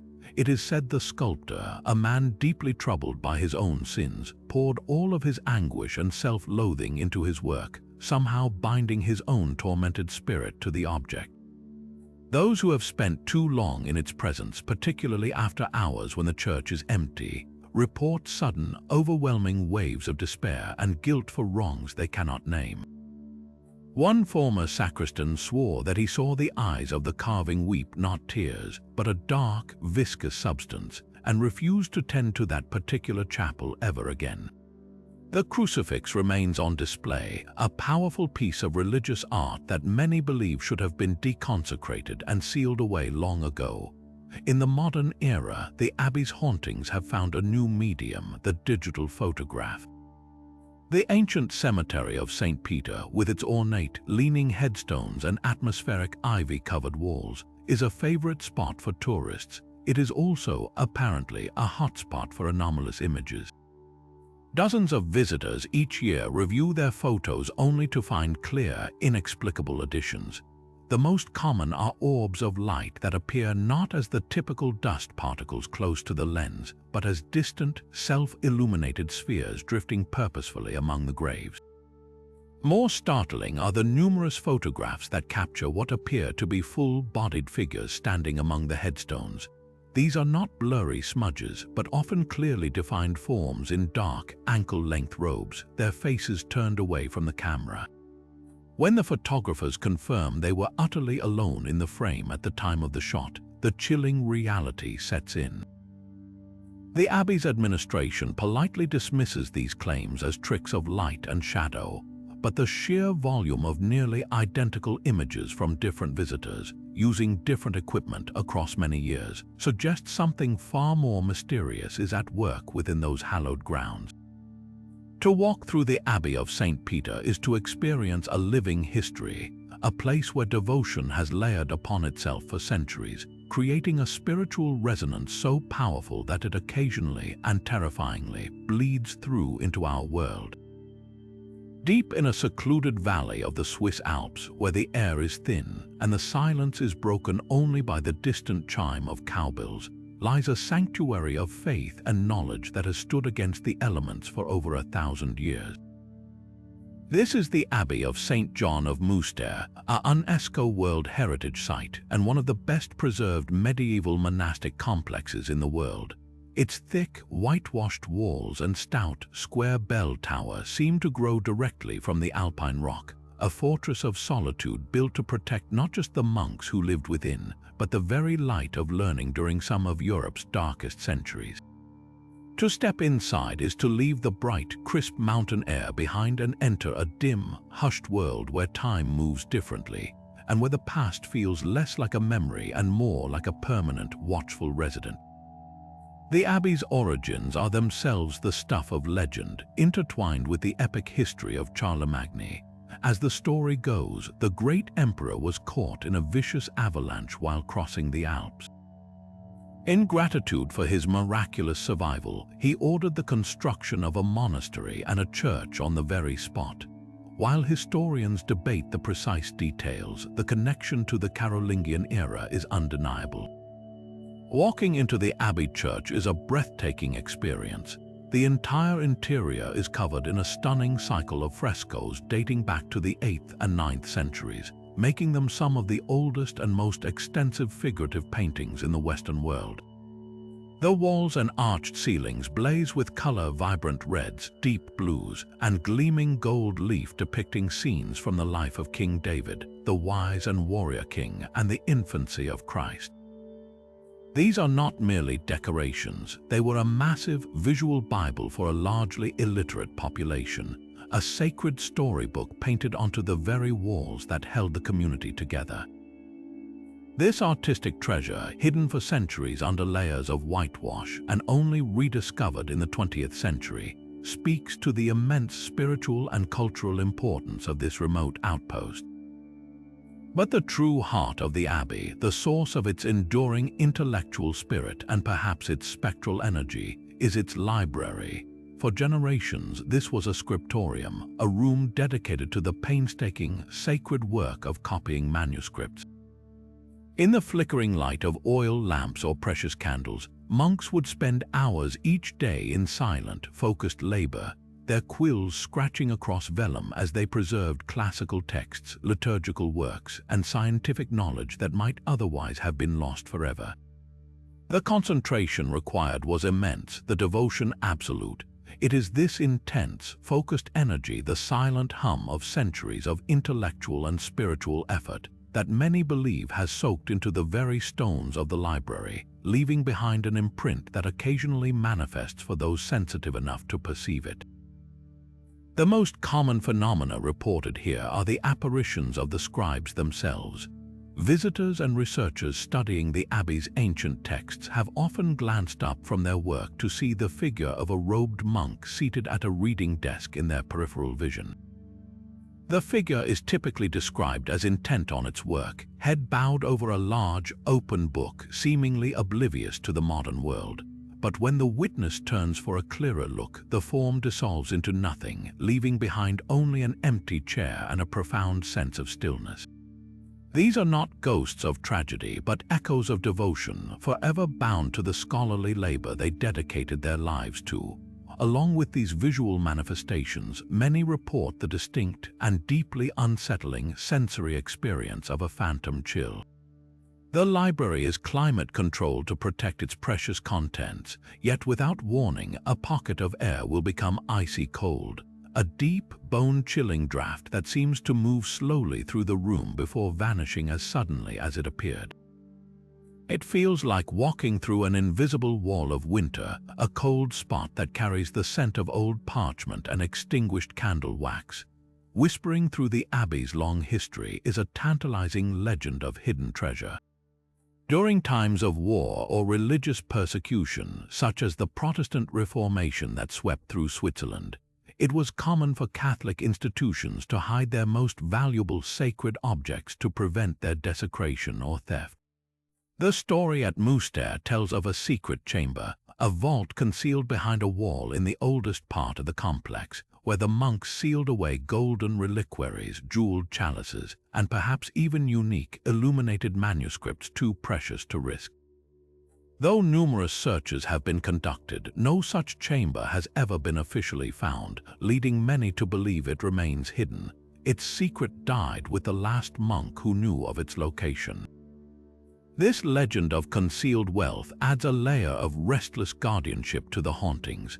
Some believe the phantom scribe is not just an echo, but an active sentinel, forever watching over the knowledge and treasure he was sworn to protect, ensuring that no intruder ever discovers the Abbey's most sacred secret. For a select few, the haunting of Mouster is not a brief daytime visit, but an immersive, overnight experience. The Abbey offers simple guest accommodations for those seeking a deeper spiritual retreat. These guests, spending the night within the ancient walls after the last tourist has left, often report experiences far more intense than fleeting chills or glimpses. The deep silence of the alpine night is frequently broken by the clear, unmistakable sound of footsteps. Not the random creaks of an old building, but the sound of purposeful, measured strides walking the stone corridors outside their door, pausing as if listening before moving on. Others speak of being awakened by the overwhelming sensation of a presence in their room, a feeling of being intently watched from the darkness that is so powerful it pins them to their bed, their breath caught in their throat until the feeling gradually recedes. The most evocative, and for some the most comforting, report is auditory. In the deepest hours of the night, when the world is utterly still, the faint, melodic strains of Gregorian chant have been heard drifting through the heavy wooden doors of the church, a ghostly mass performed for a congregation of shadows, a timeless echo of faith that refuses to be silenced by the centuries. Tucked away in a secluded Welsh valley where the rain-washed green of the hills seems to soak up all sound, the Abbey of St. Mary stands as a monument to a different kind of haunting. Unlike the grand royal tombs of St. Denis or the scholarly intensity of St. Gall, this place whispers of older magic, of a land steeped in Celtic spirit long before the first Norman stone was laid. Its ruins are cloaked not just in ivy, but in layers of sorrow, legend, and a persistent sense that the ancient rules of this place still very much apply. The Abbey's foundation is itself a story of cultural imposition. It was established in the late 12th century by the powerful white monks of the Cistercian order, but they were not native to this landscape. They were part of the Norman and Flemish colonization of Wales, a deliberate effort to pacify and control the region by planting institutions of Anglo-Norman power in its very heart. The abbey grew wealthy from vast flocks of sheep, its economy built on land that had once been common ground for the local Welsh communities. This history of displacement and cultural friction is the essential, often overlooked backdrop to every ghost story that now clings to its broken walls. The very stones were laid during a period of conquest, and that energy of conflict and loss seems to have seeped into its foundations. The most enduring and poignant spectre here is the ghost of a young nun, known locally as the Grey Lady of St. Mary's. Her story is a classic heartbreaking tale of forbidden love. As the legend goes, she fell deeply in love with a local Welsh knight from a nearby manor. Their secret meetings in the abbey's orchard were eventually discovered by the stern abbot. The knight was banished, perhaps even meeting a grim end at the hands of the monastic guard, and the young nun, locked in her cell to repent, died of a broken heart. Her spirit is now said to be eternally bound to the place of her joy and her despair. Visitors consistently report seeing her slight, grey-clad form drifting near the remnants of the chapter house where she would have faced judgment, or weeping silently by the ruined arch of the east window. Those who have felt her presence describe not a cold dread, but an overwhelming, empathetic wave of sadness, a grief so pure and profound it can bring tears to the eyes of complete strangers. She is a ghost of personal tragedy, but also a spectral reminder of the harsh, unyielding rules of the institution that once governed this valley. Yet the supernatural reputation of the Abbey of St. Mary extends far beyond this one sorrowful spirit into the realm of much older, wilder Welsh folklore. The local myths speak not of demonic forces, but of the Tylwyth Teg, the fair folk. The ancient Celts did not build their sacred sites arbitrarily.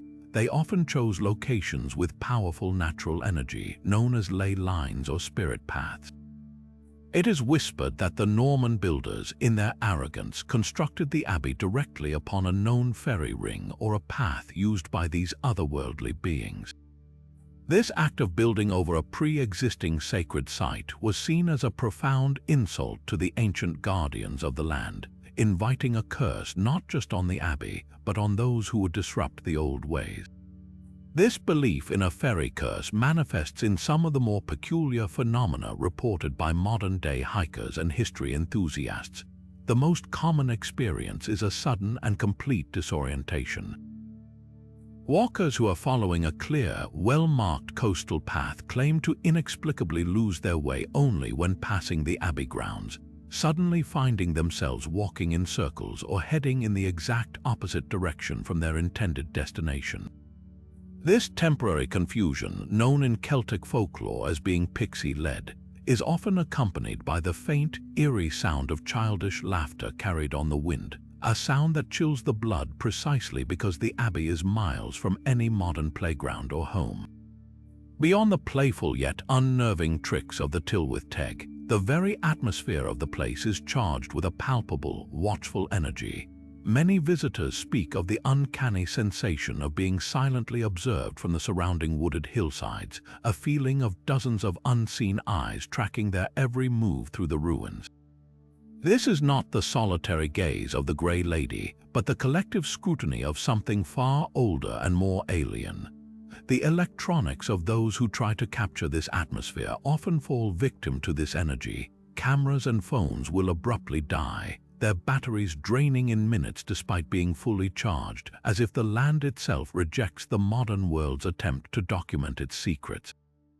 To walk through the Abbey of St. Mary is to stand at a crossroads of history and myth, where the imposed order of Norman religion collides with the wild, untamable spirit of the Welsh landscape. The stones tell a story of conquest and piety, but the air tells another, older story of ancient paths, of powerful beings who do not appreciate being built upon, and of a love so strong its echo has outlasted the very walls that tried to contain it. It is a place that reminds us that some hauntings are not merely about lost souls, but about a land that remembers everything and has its own mysterious ways of enforcing its timeless rules. High in the rugged hills of Catalonia, far from the bustling Mediterranean coast, the Abbey of St. Paul stands as a silent, brooding sentinel. Its heavy Romanesque architecture, with its stout walls and small, deeply set windows, speaks of a time when monasteries were built as much for defense as for devotion. This is not a place of light and soaring Gothic grace. It is a fortress of faith, and the stories trapped within its stones are as dark and complex as the history that shaped this region. To approach its gates is to feel the weight of centuries of fervent prayer, brutal suppression, and whispers of a past that refuses to remain buried. The Abbey's architectural grandeur is a testament to its former power and wealth. Constructed primarily in the 12th and 13th centuries, it is a masterpiece of Catalan Romanesque style. The church is a solemn, imposing space, its nave supported by massive, cylindrical pillars that draw the eye toward a simple, powerful apse. The cloister, however, is the true heart of the complex, a quiet square garden surrounded by graceful, double columns, each capital intricately carved with biblical scenes, mythical beasts, and foliage so detailed it seems to have been frozen in stone just as it began to bloom. This serene space was designed for contemplation, a haven of peace. Yet this peace was violently shattered by one of the most feared institutions in human history, the Spanish Inquisition. During its height, the Inquisition did not just target individuals. It sought to control thought and purify faith through absolute terror. The Abbey of St. Paul, like many powerful religious houses, found itself under the sinister gaze of the Inquisitors. Its very seclusion made it an ideal location for their grim work. Historical records and local lore tell of secret trials held within the Abbey's underground chambers, of accused heretics and those deemed morally corrupt being imprisoned within its cells before being taken to their fate. The most persistent and chilling legend tells of a monk who served as a secret informant for the Inquisition within the monastery's own walls. He was said to have betrayed his own brothers, condemning them to torture and execution. His reign of terror ended when he was discovered by his fellow monks, who exacted their own brutal justice, beheading him within the cloister he had defiled with his treachery. It is this act of violent retribution, this primal sin committed within holy walls, that many believe anchors his tormented spirit to the Abbey for all eternity. This headless monk is the Abbey's most infamous spectral resident. He is not a quiet, sorrowful presence like the Grey Lady of Wales, but a figure of pure dread. Countless visitors and staff have reported encountering him, often in the oldest sections of the complex near the shadowy cloisters and the worn stone steps leading to the dormitories. He is described as a tall figure shrouded in dark, tattered robes, pacing the corridors with a restless, agitated energy. The most horrifying detail, of course, is the absence where his head should be. Witnesses speak of a cold, unnatural void, a feeling of staring into an abyss that chills the soul far more than any drop in temperature. He is often sensed before he is seen, a sudden, overwhelming feeling of being watched by something that has no eyes to see with, followed by the sound of heavy, dragging footsteps on stone. He is a ghost of betrayal and guilt, forever reanimating his final moments, forever searching for the head that was taken from him as punishment for the lives he destroyed. Yet on certain nights, particularly the anniversaries of the Inquisition's most notorious autos da fe, the haunting expands from a single tormented soul to a full spectral chorus. This is when the phantom processions occur. Witnesses have reported seeing a slow, solemn line of robed figures emerging from the walls of the church itself, moving in a silent, mournful cortege through the cloister and out into the night. These figures are hooded, their faces hidden in shadow, and they move with a heavy, ritualistic pace. Some are seen clutching invisible books, others with their hands bound as if in chains. The air grows deathly cold during these manifestations, and a profound, deafening silence descends, as if the very world is holding its breath. These are not the benevolent monks of St. Gall, but the echoes of the condemned and those who condemned them, trapped in an endless replay of the Abbey's darkest chapter. It is a terrifying glimpse into a past stained by fear and absolute power. In the modern era, the Abbey's formidable reputation has made it a prime destination for paranormal investigation teams from across Europe. Armed with electromagnetic field meters, digital voice recorders, and full-spectrum cameras, these groups have spent long, tense nights within its walls, often capturing evidence that is as compelling as it is disturbing. Electronic voice phenomena sessions have yielded some of the clearest examples of disembodied speech on record. In one widely circulated audio clip, a researcher's question, "Is there anyone here with us?" is answered by a low, guttural whisper that seems to emanate from the empty space beside him, saying clearly in medieval Catalan, "Semper estic aqui, I am always here." Another recording captured the distinct sound of a struggle, a choked gasp followed by a heavy thud, as if of a body falling to the stone floor in a room that had been empty for centuries. Perhaps the most visually startling evidence comes from thermal imaging cameras. On multiple separate investigations, teams have documented a distinct, human-shaped cold spot moving independently through a room. This anomaly, registering significantly colder than its surroundings, will drift slowly across the frame, pausing as if to observe the living investigators before passing straight through a solid wall and vanishing. These scientific approaches have not dispelled the Abbey's mysteries, they have only deepened them, providing a new language with which to interpret the old fears. The Abbey of St. Paul stands today as it always has, a beautiful, brutal, and deeply haunted place.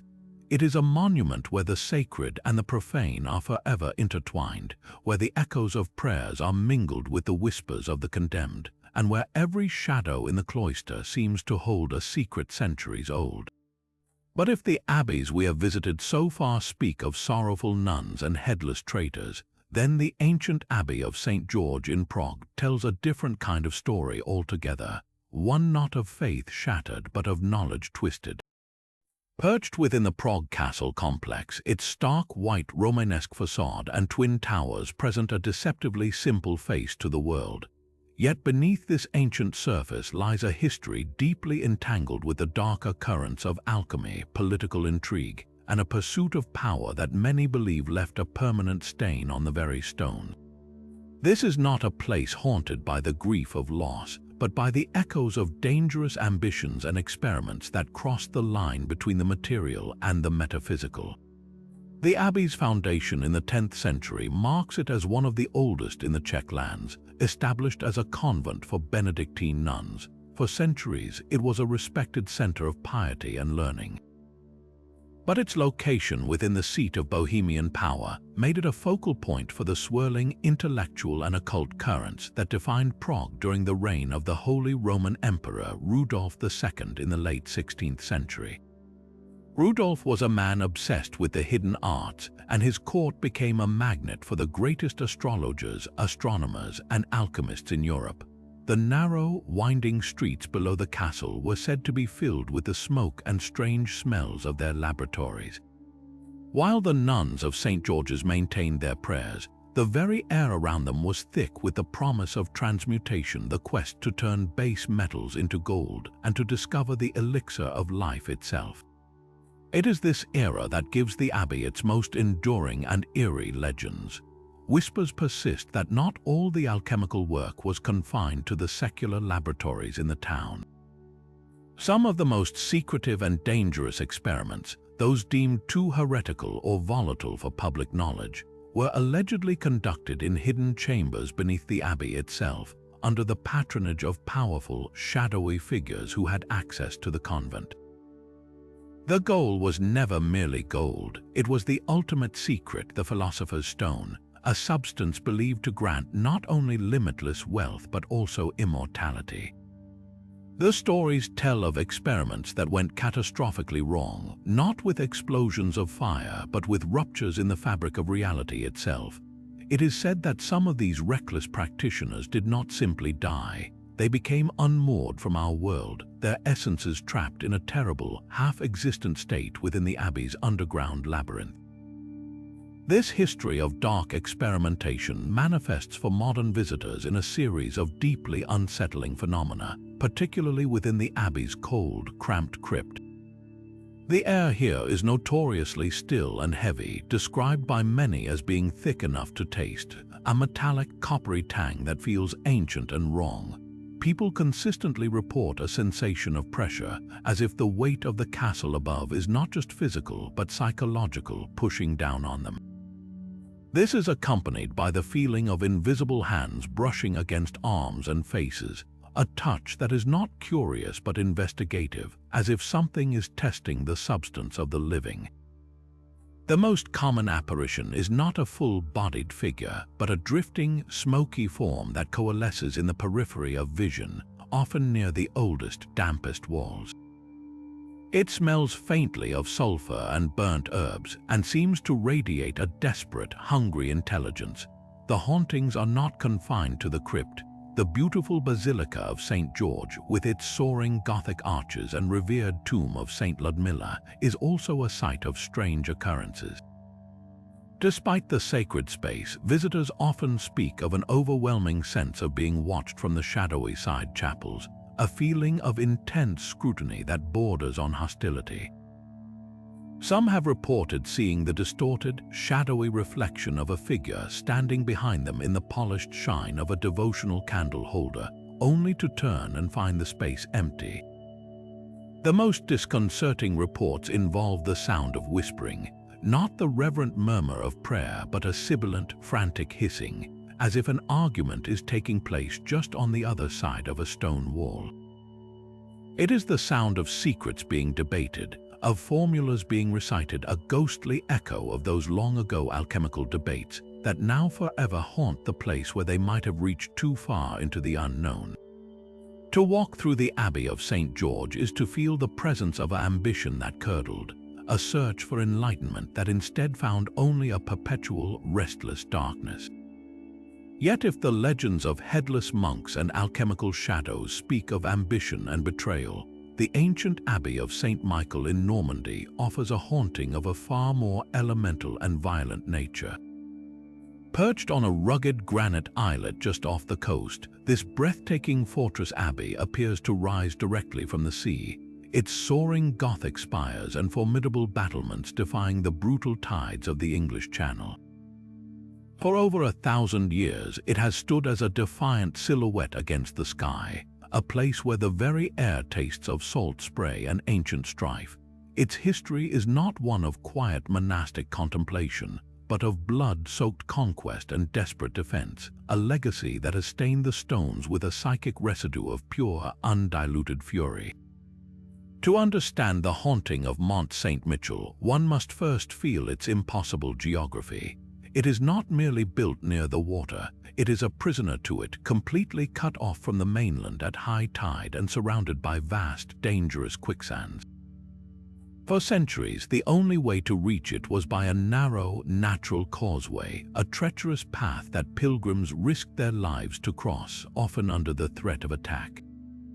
This isolation made it a natural fortress but also a tantalizing prize, and in the 9th century, that prize was seized by a new force of unimaginable terror, the Vikings.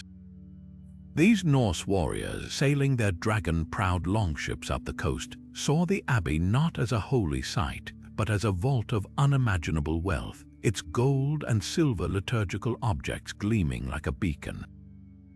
Their sack of the monastery was not a mere raid. It was a calculated act of sacrilege and violence that shattered a centuries-old peace and left a wound on the spiritual fabric of the place that many believe has never truly healed.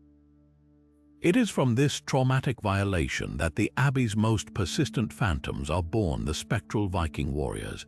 Visitors and staff alike report encountering these apparitions not in the grand church, but in the oldest, most shadowy sections of the complex, particularly in the network of underground chambers and along the dank, crumbling ramparts that face the sea. They are not full-bodied, friendly ghosts, but fleeting, terrifying impressions. A dark, hulking form clad in animal pelts and rusty chainmail glimpsed from the corner of an eye, vanishing around a stone corner. The brief, gut-wrenching sight of a battle axe leaning against a wall where no such object could possibly be. Most chilling of all are the sounds that accompany these visions, the harsh, guttural echo of Old Norse being snarled, the phantom clang of steel on steel, and the unmistakable, sickening thud of a weapon striking flesh, all heard in corridors that have been silent and empty for 1,000 years. These are not echoes of a battle, but of a massacre, a brutal replay of the day the peace of God was shattered by the greed of men. Yet the violence is not the only energy trapped within these walls. Intertwined with the legend of the raid is a darker tale of cursed relics. As the story goes, the Viking marauders, in their frenzy to plunder, did not stop at stealing gold cups and silver crosses. They descended into the crypts, breaking open the sarcophagi of revered saints and early abbots to loot the jeweled reliquaries within. It is said that one warrior, driven by a particularly vile avarice, seized the skull of the Abbey's founding abbot itself, intending to fashion its silver and gemstone adornments into a personal trophy. The legends warn that a terrible curse fell upon him and his crew the moment they sailed away. A strange, wasting sickness overcame them, their bodies rotting from the inside out even as their minds were consumed with visions of the monks they had slain until they died in screaming agony. Their spirits, bound by this divine punishment for their sacrilege, were condemned to forever haunt the site of their crime, unable to possess the treasures they stole, yet eternally compelled to guard them. This legend of a cursed, stolen relic manifests in one of the Abbey's most pervasive and unsettling phenomena, the feeling of being followed. It is an experience recounted by countless tourists walking the long, stone ramparts alone. The clear, unmistakable sound of a second set of heavy, booted footsteps will begin to echo their own, keeping perfect pace a few yards behind them. The steps are slow, deliberate, and menacing. The natural reaction is to turn and look, only to find the path utterly empty, the footsteps ceasing the instant one glances back. The moment one turns to continue walking, the phantom footsteps immediately resume their stalk. This relentless, invisible pursuit is often accompanied by a sudden, aggressive drop in temperature and the faint, coppery smell of blood, a sensory assault that speaks of a guardian spirit not of sorrow but of vengeful, eternal rage. As night falls over the mount and the last-day trippers are replaced by the chill ocean mist, the Abbey's auditory haunting reaches its peak. The day's noises fade away, leaving only the distant crash of waves against the rock. But soon other sounds emerge, the low, rhythmic creak of oars in water, though no boat could possibly be that close to the walls, the faint, mournful cry of a raven, a bird deeply associated with the Norse god Odin. And most haunting of all, carried on the wind, the distant, melancholic notes of a Nordic lyre, a sad and lonely tune that seems to play from somewhere out in the treacherous bay. It is the sound of a homesick warrior 1,000 years from the fjords of his homeland, forever trapped guarding a treasure he can never hold on an island that became his eternal prison. The Abbey of St. Michael does not just remember its history, it is forever locked in the violent moment of its desecration, a beautiful, brutal monument to faith, fear, and the enduring price of sacrilege.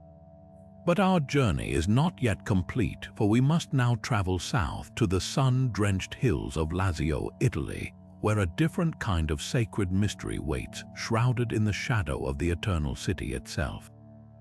The Abbey of St. Catherine is a place of stark contrasts, where the brilliant Italian sunlight seems to avoid certain corners, where the vibrant frescoes depicting saints share wall space with symbols that hint at something older, and where the air itself feels thick with secrets that have festered for centuries.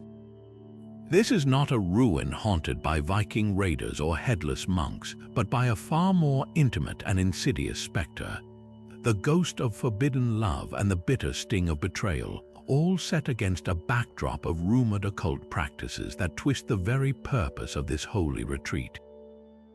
Founded in the early 12th century, the abbey was originally a beacon of Benedictine piety, a secluded haven for noblewomen who had devoted their lives to God. Its architecture is a beautiful, if somber, blend of Romanesque gravity and early Gothic aspiration. The heart of the complex is its stunning cloister, a square of elegant, double-columned arches surrounding a central garden that, in its day, would have been a paradise of medicinal herbs and fragrant flowers, a symbol of the soul's cultivation. But the Abbey's true artistic treasure, and the source of much of its eerie reputation, lies within the chapter house. Here, the walls are covered in a stunning and deeply strange cycle of frescoes commissioned by a wealthy and enigmatic abbess in the 15th century. While they depict the traditional lives of saints and biblical martyrs, a closer look reveals peculiar details that have baffled art historians for generations. Hidden within the ornate borders are alchemical symbols, the Ouroboros, the serpent eating its own tail, representing eternity and cyclic renewal, and the caduceus, a staff entwined with serpents, often associated with hidden knowledge and esoteric wisdom. Even more unsettling are the faint, almost erased pentagrams scratched into the lower corners of the plaster, symbols that defy the sanctity of the space and suggest a clandestine engagement with forces far outside Orthodox Christian practice. This visual evidence fuels the Abbey's most persistent legend, a tale not of Saxon kings or invading armies, but of a deeply personal tragedy. The story centers on a young novice named Sister Isabella, the daughter of a powerful Roman cardinal, who was sent to the abbey more to hide a family scandal than out of any genuine religious vocation. Isolated and unhappy, she found solace not in prayer, but in the forbidden pages of books smuggled into her cell, texts on alchemy, astrology, and necromancy that were strictly prohibited. Her dangerous studies took a darker turn when she fell passionately in love with a young illuminator hired to work on the chapter house frescoes. Their secret trysts in the cloister and the abandoned scriptorium were, for a time, hidden from the abbess's watchful eye. But their love was discovered, and the punishment was swift and severe. The artist was dismissed and never heard from again, rumored to have been killed on the road back to Florence. Sister Isabella was not simply chastised, she was subjected to a cruel and unusual penance, walled up alive within a small, windowless cell adjoining the chapter house, left to die alone in the darkness as a permanent lesson in the cost of disobedience and heresy. It is this profound act of cruelty, a sin committed by the holy against one of their own, that many believe shattered the spiritual peace of the abbey forever.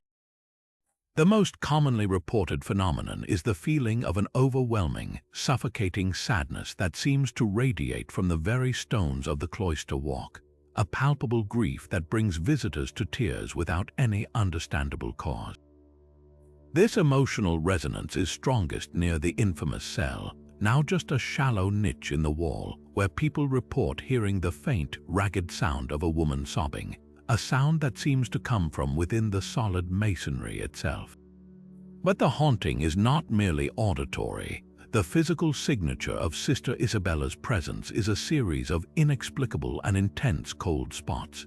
These are not gentle drafts, they are localized pockets of Arctic air that can drop the temperature precipitously in the middle of a warm Roman afternoon. Guides often demonstrate this by leading a group into the chapter house, where one person standing in a specific spot will suddenly shiver violently, their breath misting in the air, while those standing just inches away feel only the room's normal, cool atmosphere. Scientific explanations have been sought: unusual air currents, underground water, the thickness of the stone, but none have ever adequately accounted for the severity and precise location of these frozen zones. The Abbey's spectral activity extends beyond its most famous resident. Apparitions of other nuns, their faces pale and anxious, have been seen gliding through the courtyard at dusk, often seeming to congregate near the ancient well, as if drawn by some unseen summons. Visitors walking the upper corridors after hours have reported the distinct aroma of extinguished candles and melted wax, alongside the soft, rustling sound of heavy woolen habits brushing against the stone floors, a sound that follows them but reveals no source. The most unsettling reports, however, come from those who have dared to spend a night within the Abbey's guest quarters.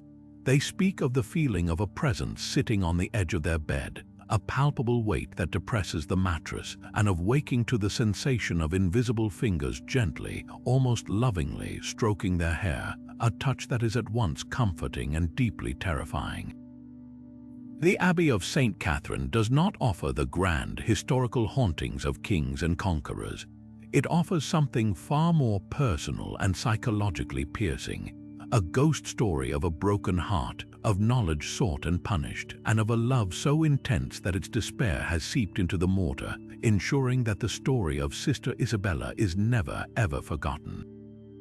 Deep in the rolling hills of Western Hungary, far from the bustling streets of Budapest, the Abbey of St. James stands as a silent, golden-hued sentinel. Its ornate Baroque facade, restored to glorious detail after centuries of turmoil, gleams in the sun, presenting a picture of perfect heavenly peace. But to step through its gates is to feel that peace is only a facade, a thin veneer over a history soaked in blood and sorrow. This is a place where the beauty of art and architecture exists in a constant, quiet tension with the echoes of a violent past, where the statues seem to weep and the very roses in the garden are said to bloom a deeper red, fed by the memory of the blood that once nourished the soil. The Abbey's story is one of repeated destruction and defiant rebirth. Originally founded in the 11th century, it was a thriving center of Benedictine life for hundreds of years, a self-sufficient community of prayer, scholarship, and agriculture. But its location placed it directly in the path of the advancing Ottoman Empire. In the 16th century, the tide of war reached its gates. The Ottoman armies, known for their ferocity and their use of gunpowder, laid siege to the abbey. The monks, who are also knights of a sort, dedicated to protecting their sacred home, fought bravely but were ultimately overwhelmed. The abbey was sacked, its church desecrated, its library burned, and many of its defenders were put to the sword within the very cloisters where they had once prayed. The Ottomans used the surviving structure as a stable and a garrison for decades, a final, profound insult to the sacred space. This period of occupation and violence left a wound on the place that many believe never fully healed, creating a fracture in time that allows the past to bleed through into the present. Following the defeat of the Ottomans, the abbey was painstakingly restored in the exuberant, confident style of the Baroque era, as if to loudly proclaim the triumph of faith over adversity.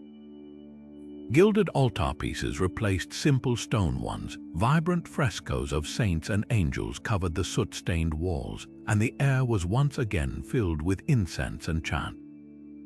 Yet for all this splendid renewal, the past was not so easily painted over. The most famous and enduring supernatural phenomenon is the weeping statue of the Virgin Mary, a small, humble wooden carving that survived the Ottoman fire. For over 3 centuries, locals and pilgrims have reported seeing tears of a clear, rose-scented liquid welling in the eyes of the statue and tracing paths down its cheeks. These occurrences are not constant, but seem to happen most frequently around the anniversaries of the Abbey's sack and on the eve of great tragedies.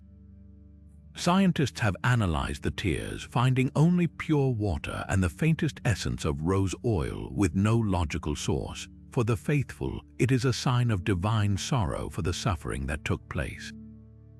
For others, it is a psychic release, the very stones of the Abbey expressing a grief too profound for words. But the Virgin is not the only one who weeps here. The Abbey is renowned for its restless spirits, ghosts not of monks, but of the soldiers who fought and died in its defense. Visitors walking the tranquil gardens at dusk, when the long shadows stretch across the lawn, often report the sensation of being watched from the tree line. The most common apparition is that of a knight in tattered, smoke-stained armor, often seen standing guard near the old well. He is not menacing, but appears weary and resolute, his hand resting on the pommel of his sword. He is often glimpsed only for a second before fading into the twilight, a perpetual sentinel keeping a watch that ended 500 years ago. Alongside him are other, less distinct figures, shadows that move against the wind, and the sound of labored, ragged breathing heard from behind a hedge where no one stands. The local folklore has woven these sightings into a powerful narrative of protection. The people in the nearby village genuinely believe that the ghosts of the Abbey's defenders have become guardian spirits for the entire valley. There are numerous accounts from the world wars of villagers hiding in the Abbey's extensive catacombs to escape advancing troops, swearing they were led to safety by a silent, armored figure who appeared only to point the way down a hidden passage before vanishing. To this day, many refuse to speak ill of the Abbey's ghosts, viewing them not as frightening, but as a sacred, if sorrowful, part of the community's identity, a timeless garrison that has refused to abandon its post. This eerie atmosphere reaches its peak in the Abbey's famous Rose Garden, a place of breathtaking beauty that holds a deeply unsettling secret. The roses are famed for their incredible crimson color and their powerful, almost intoxicating fragrance. The soil here is unusually rich, a fact the old gardeners attribute to the mass graves of the fallen that lie beneath the flower beds.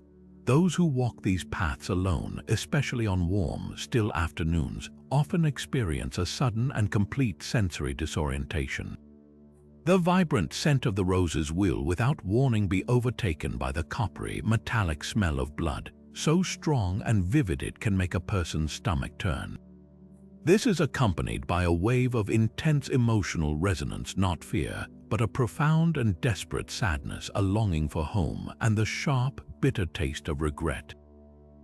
It is as if the very emotions of the dying have been absorbed by the earth and are now breathed out by the flowers that grow from it, a beautiful and heartbreaking monument to the men who gave their lives for this sacred ground. The Abbey of St. James does not hide its pain behind its golden facade. It invites you to feel it, to smell it on the air, and to understand that some wounds are so deep that even time itself cannot fully heal them. Perched on a rugged cliff edge overlooking the wild Atlantic Ocean in Portugal, the Abbey of St. Benedict presents a spectacle of architectural defiance. Its style is Manueline, a flamboyant and uniquely Portuguese genre that transforms stone into a celebration of the sea. Here, the stonework is not merely carved, it is alive with intricately knotted ropes, fantastical sea monsters, coral reefs, and armillary spheres, all frozen in limestone. This is an architecture of triumphant discovery, built during Portugal's age of exploration, when the world was expanding and the nation's wealth and faith seemed limitless. Yet, woven directly into this stone tapestry of maritime glory is a much darker thread, a legend so potent it has become inseparable from the very stones themselves, the tale of a monk who traded his soul for architectural genius and damned the abbey in the process. The story begins with the monastery's ambitious construction. the master mason, a man of profound faith but also immense pride, faced an impossible deadline and a design of staggering complexity. The central cloister, in particular, featured a vaulting system of such delicate, lace-like stonework that it defied the engineering knowledge of the time. Tormented by his inability to realize his vision and facing the wrath of his royal patron, the mason, a devout brother named Thomas, fell into despair. It is said that in his darkest moment, deep within the unfinished, shadowy shell of the church, he was approached by a stranger, a man of noble bearing and unsettlingly calm demeanor, who offered a solution. The stranger would provide the miraculous design needed to complete the vault, a design that would make the abbey the wonder of the world. The price was not gold, but a simple signature on a parchment. In his despair and pride, Brother Thomas agreed, sealing his pact with the devil. The next morning, the miraculous designs were there, and the construction proceeded with impossible speed and grace. The finished cloister was indeed a masterpiece, a stone lacework that seemed to float without support, a testament to a beauty that was, by its very nature, unnatural and unholy. The legend holds that the moment the final stone was set, the devil returned to claim his due, but Brother Thomas, in a final act of desperate cunning, fled into the very labyrinth he had helped create, hiding within the network of secret passages, hidden chapels, and spiral staircases that riddled the abbey. Denied his prize, the devil's fury was said to shake the very foundations of the cliff, and he laid an eternal curse upon the monk and his creation. Brother Thomas could never leave the abbey, cursed to wander its halls until the end of time, while the building itself would be plagued by misfortune. This curse seemed to find its proof in history. The abbey was struck by a series of devastating earthquakes, the most terrible in 1755, which shattered much of Lisbon and sent violent tremors through this coast. While other buildings crumbled to dust, the Abbey of St. Benedict impossibly stood. Its miraculous cloister, the devil's own design, did not collapse, though great cracks appeared in its supporting walls. To the faithful, this was divine protection. To those who knew the legend, it was a sign of its infernal reinforcement, a building cursed to remain standing so that its architect could never escape his prison. This blend of architectural miracle and geological survival fuels the modern-day sightings that keep the legend vibrantly alive. The most common report is not of a traditional ghost, but of something far more unsettling, a phenomenon of intense, localized cold and the feeling of being stalked. Visitors walking the long, echoing corridor that leads to the refectory often report the clear, unmistakable sound of a second set of footsteps falling in sync with their own, a slow, dragging gait that seems to be just a few paces behind. The moment they stop, the steps stop. The moment they turn, the corridor is empty, yet the air directly behind them is plunged into a deep, unnatural chill. This is not the gentle coolness of stone, but an aggressive, wintry cold that feels charged with a palpable sense of despair and watchful malice. Many feel an overwhelming urge to leave the area immediately, a primal sense that they are not welcome, that they are trespassing in another's eternal prison. Other phenomena are more auditory. Caretakers conducting final security sweeps at night have reported hearing the faint, frantic scratching of a quill on parchment emanating from behind the walls of the old library, a desperate, endless attempt to redraw the fatal contract. On still nights when the ocean is calm, the wind whistling through the manuline ropework carvings doesn't sound like the wind at all. It sounds like a low, mournful pleading, a voice begging for a forgiveness that will never come. The Abbey's most dedicated tour guides, who know every corner of the complex, often point to a specific, shadowed corner of the Devil's Cloister. There, high up on a capital amidst the stone vines and maritime knots, is a small, weathered carving that differs from all the others. It is the face of a man, his features contorted in a silent scream, his eyes wide with an eternity of regret. They say this is the true face of Brother Thomas, forever frozen in the stone he loved and damned, a permanent resident in the beautiful, haunted masterpiece he sold his soul to create. Now let us turn our gaze north to the haunting and misty glens of Scotland, where history and legend are one and the same. Here, nestled in a quiet valley, the ruins of the Abbey of St. Mary stand as a silent testament to faith, rebellion, and enduring sorrow. This is a place perpetually brushed by low-hanging clouds, where the damp air seems to hold onto every whisper of the past, creating an atmosphere so thick with memory you can almost feel the presence of those who walked these stones centuries ago. The phantom sounds and sights reported here are not mere ghost stories. They are echoes of a national spirit, deeply intertwined with Scotland's fierce struggle for identity and independence. The Abbey's own history is a microcosm of the nation's turbulent past. Founded in the 12th century, it was a prosperous and influential religious house for hundreds of years. But its location placed it squarely in the path of every major conflict that swept through the Scottish lowlands. It was burned by English armies during the Wars of Independence, its wealth plundered and its monks scattered. It was rebuilt only to face destruction again during the Protestant Reformation, when the very fabric of monastic life was unraveled across Britain. Each violent upheaval left a new layer of anguish upon the site, a spiritual scar that many believe has rendered the veil between past and present perilously thin. The stones themselves seem to remember the clash of steel, the crackle of flame, and the fervent prayers of those who sought sanctuary within its walls. This turbulent history gives rise to the Abbey's most iconic and mournful spectre, the Phantom Piper.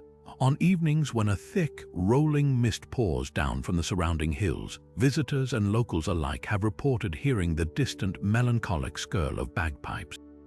The music is never a rousing battle march or a cheerful reel. It is a slow, haunting lament, a pibroch of profound sadness that seems to drift from nowhere and everywhere at once before fading back into the silence from which it came. The legend tells of a young piper who, centuries ago, was tasked with exploring a secret tunnel that was rumored to run from the Abbey's crypt to a nearby castle. He ventured into the darkness, playing his pipe so those on the surface could chart his progress by sound. The music marched bravely into the depths until it stopped abruptly, cut off mid-note. The piper was never seen again, his body never recovered. His spirit, it is said, is now forever lost in the darkness, endlessly retracing his final journey, his lonely melody a ghostly beacon for a rescue that will never come. Yet the piper is not the only soul bound to this place. The Abbey is also home to a more serene, though equally sorrowful, apparition, the Green Lady. She is most often seen at twilight, a luminous figure in a gown of deep, earthy green, standing motionless near the ruins of the chapter house or floating silently across the cloister garden. Her story is one of tragic love and heartbreak.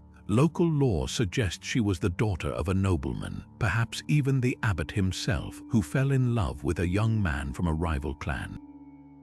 Their secret meetings within the Abbey grounds were discovered, and her lover was killed in a brutal skirmish just outside the Abbey walls. Overcome with grief, the young woman is said to have died of a broken heart, her spirit forever waiting for a reunion that eternity itself cannot grant.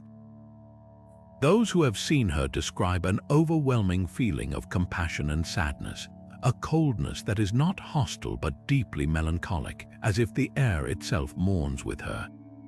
The very climate of the Scottish lowlands seems to conspire to enhance the Abbey's eerie aura. The mysterious, sudden mists that so often shroud the ruins are a phenomenon in themselves. One moment the sun is shining on the ancient stonework, and the next a thick, white blanket descends without warning, muffling all sound and reducing visibility to just a few feet. In these moments, the Abbey feels utterly disconnected from the modern world, transported back to a time of kilts and claymores. It is during these ethereal visitations that the paranormal activity seems to intensify. Shadowy figures are glimpsed moving between the standing arches, their forms blending with the swirling vapor. the murmured sounds of conversations in low, Scots-speaking voices are heard, and the faint scent of wood smoke and damp wool sometimes lingers in the air, as if the ghostly residents of the abbey are going about their daily lives just out of sight.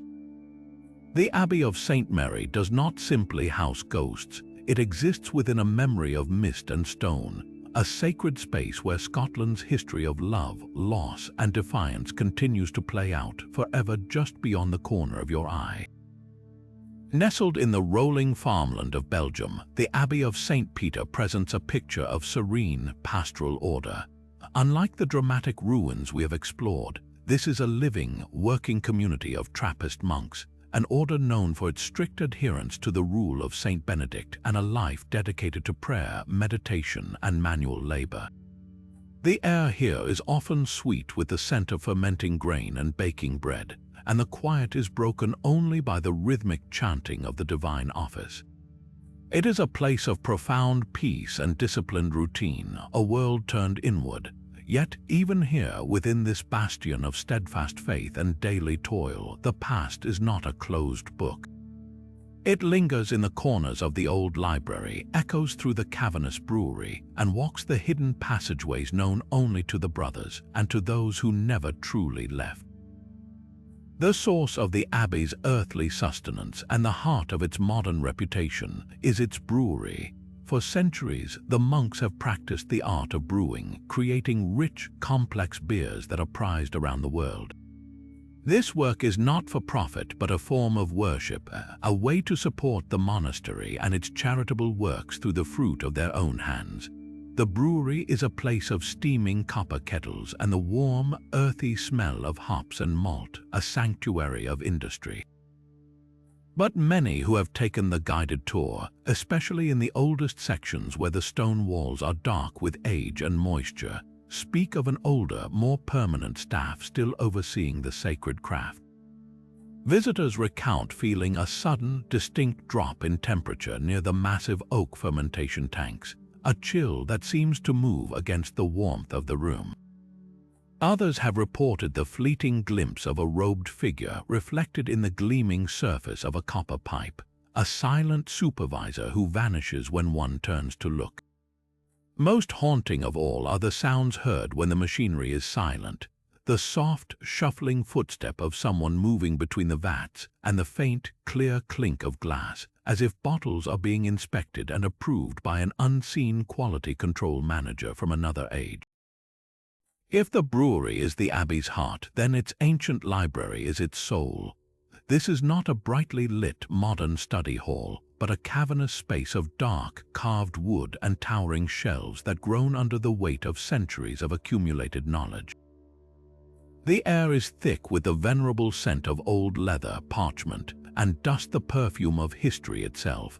It was here that generations of monks spent their silent hours in study and transcription, their quills scratching across vellum in the flickering light of candles. That intense, focused intellectual energy seems to have seeped into the very shelves. Researchers and occasional privileged guests report strange phenomena that defy the deep silence. Books are found mysteriously displaced from one section to another, not scattered randomly, but placed with care in a new location as if for a reader who never arrived. The most common experience is the persistent feeling of not being alone. You might be studying a 15th century psalter, utterly absorbed, when you become aware of a presence leaning over your shoulder, a cold spot in the air that seems to be peering intently at the very page you are reading. It is the ghost of scholarly curiosity, an eternal student who simply cannot abandon his life's work. Whispering through the Abbey's long history is the tantalizing legend of a network of hidden tunnels. These secret passages, now mostly sealed or forgotten, were said to connect the Abbey to a nearby castle and to various points in the surrounding countryside. Their original purpose was likely practical, a means of escape during the religious wars that swept through Europe, or a discreet way to move supplies and people unseen. This history of clandestine movement has given rise to stories of more than just monks using these routes. Local folklore tells of a young noblewoman who was secretly housed within the abbey's walls for her own safety during a time of political upheaval. Her lover, a knight, would use the tunnels to visit her, their meetings a dangerous secret. Tragedy struck when their tryst was discovered, and the knight was ambushed and killed within the tunnels. It is said the woman died of grief not long after, and her restless spirit, known as the Lady in Grey, is sometimes seen not in the abbey itself, but wandering the nearby fields, seemingly searching for a hidden entrance that was lost to time, forever seeking a way back to a love that was so violently taken from her. The modern-day monks, who live a life of contemplation and observed silence, are naturally reluctant to speak of these occurrences, yet their quiet acceptance speaks volumes. A brother tasked with locking the library for the night might casually mention that the old section has a particular chill in the evening and is best avoided. A groundskeeper might point out a patch of unusually cold earth in the orchard, a spot where nothing ever seems to grow, and simply note that it lies directly over a collapsed section of the old tunnels. They live with these echoes not as a frightening anomaly, but as a part of their home's complex tapestry. For them, the boundary between the spiritual and the physical world is already exceptionally thin. The idea that a soul might remain bound by duty, love, or unfinished work is not a challenge to their faith, but a confirmation of it. The Abbey of St. Peter stands as a powerful reminder that a haunting does not require a place to be abandoned. Sometimes, the most enduring spirits are those who remain in the places they loved most, forever carrying out the sacred routines that gave their lives meaning, their presence a silent, steadfast testimony to a devotion that even death could not end. From the wind-swept cliffs of Whitby to the sun-drenched hills of Catalonia, we have walked through the echoing halls of history where stone and spirit are forever entwined. These abbeys stand as breathtaking monuments to faith, to artistry, and to the sheer will of those who built them, yet they are also permanent records of the turbulence that shaped them: dissolution, invasion, revolution, and the deeply personal tragedies of those who lived and died within their walls. They are places where the past is not a distant memory to be studied, but a palpable presence to be felt. A chill on the air, a whisper in the silence, a figure glimpsed from the corner of an eye. The stories we've explored are more than just ghost tales. They are the echoes of real human emotion, profound love, devastating betrayal, unwavering devotion, and unimaginable loss that have somehow stained the very fabric of these locations, creating a resonance that time itself has been unable to erase. What is it about these places that captivates us so completely? Perhaps it is the undeniable weight of their history, the sheer number of prayers, hopes, and fears that have saturated the stones over countless generations. Or maybe it is the thrilling ambiguity they represent, the possibility that there are realms of experience just beyond our current understanding, that consciousness might persist in some form, and that these majestic structures act as anchors, tethering these echoes to our world. They challenge our modern, empirical view of the universe, inviting us to consider that some stories are too powerful to ever truly end. A haunted abbey is the ultimate paradox, a place of divine peace that holds within it a restless energy, a sacred sanctuary that is also a prison for sorrow, a ruin that is far more alive than we might ever imagine. These stones have witnessed the full spectrum of the human experience, from the highest moments of spiritual transcendence to the darkest depths of human cruelty, and they have kept every secret. To walk through them is to feel that history in your bones, to understand that you are standing at a crossroads between the past and the present, between the world we know and one we can only sense. They remind us that we are part of a much longer story and that every place has a soul, a memory all its own. Now we turn the page over to you.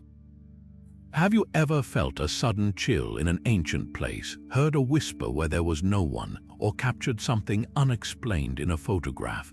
The comments are open, and we would be utterly fascinated to hear your own personal encounters with the unexplained. Share your stories of the strange and the spectral. If you've been captivated by this journey into the shadows of history, make sure to subscribe and hit the bell so you don't miss our next exploration into the world's greatest medieval mysteries.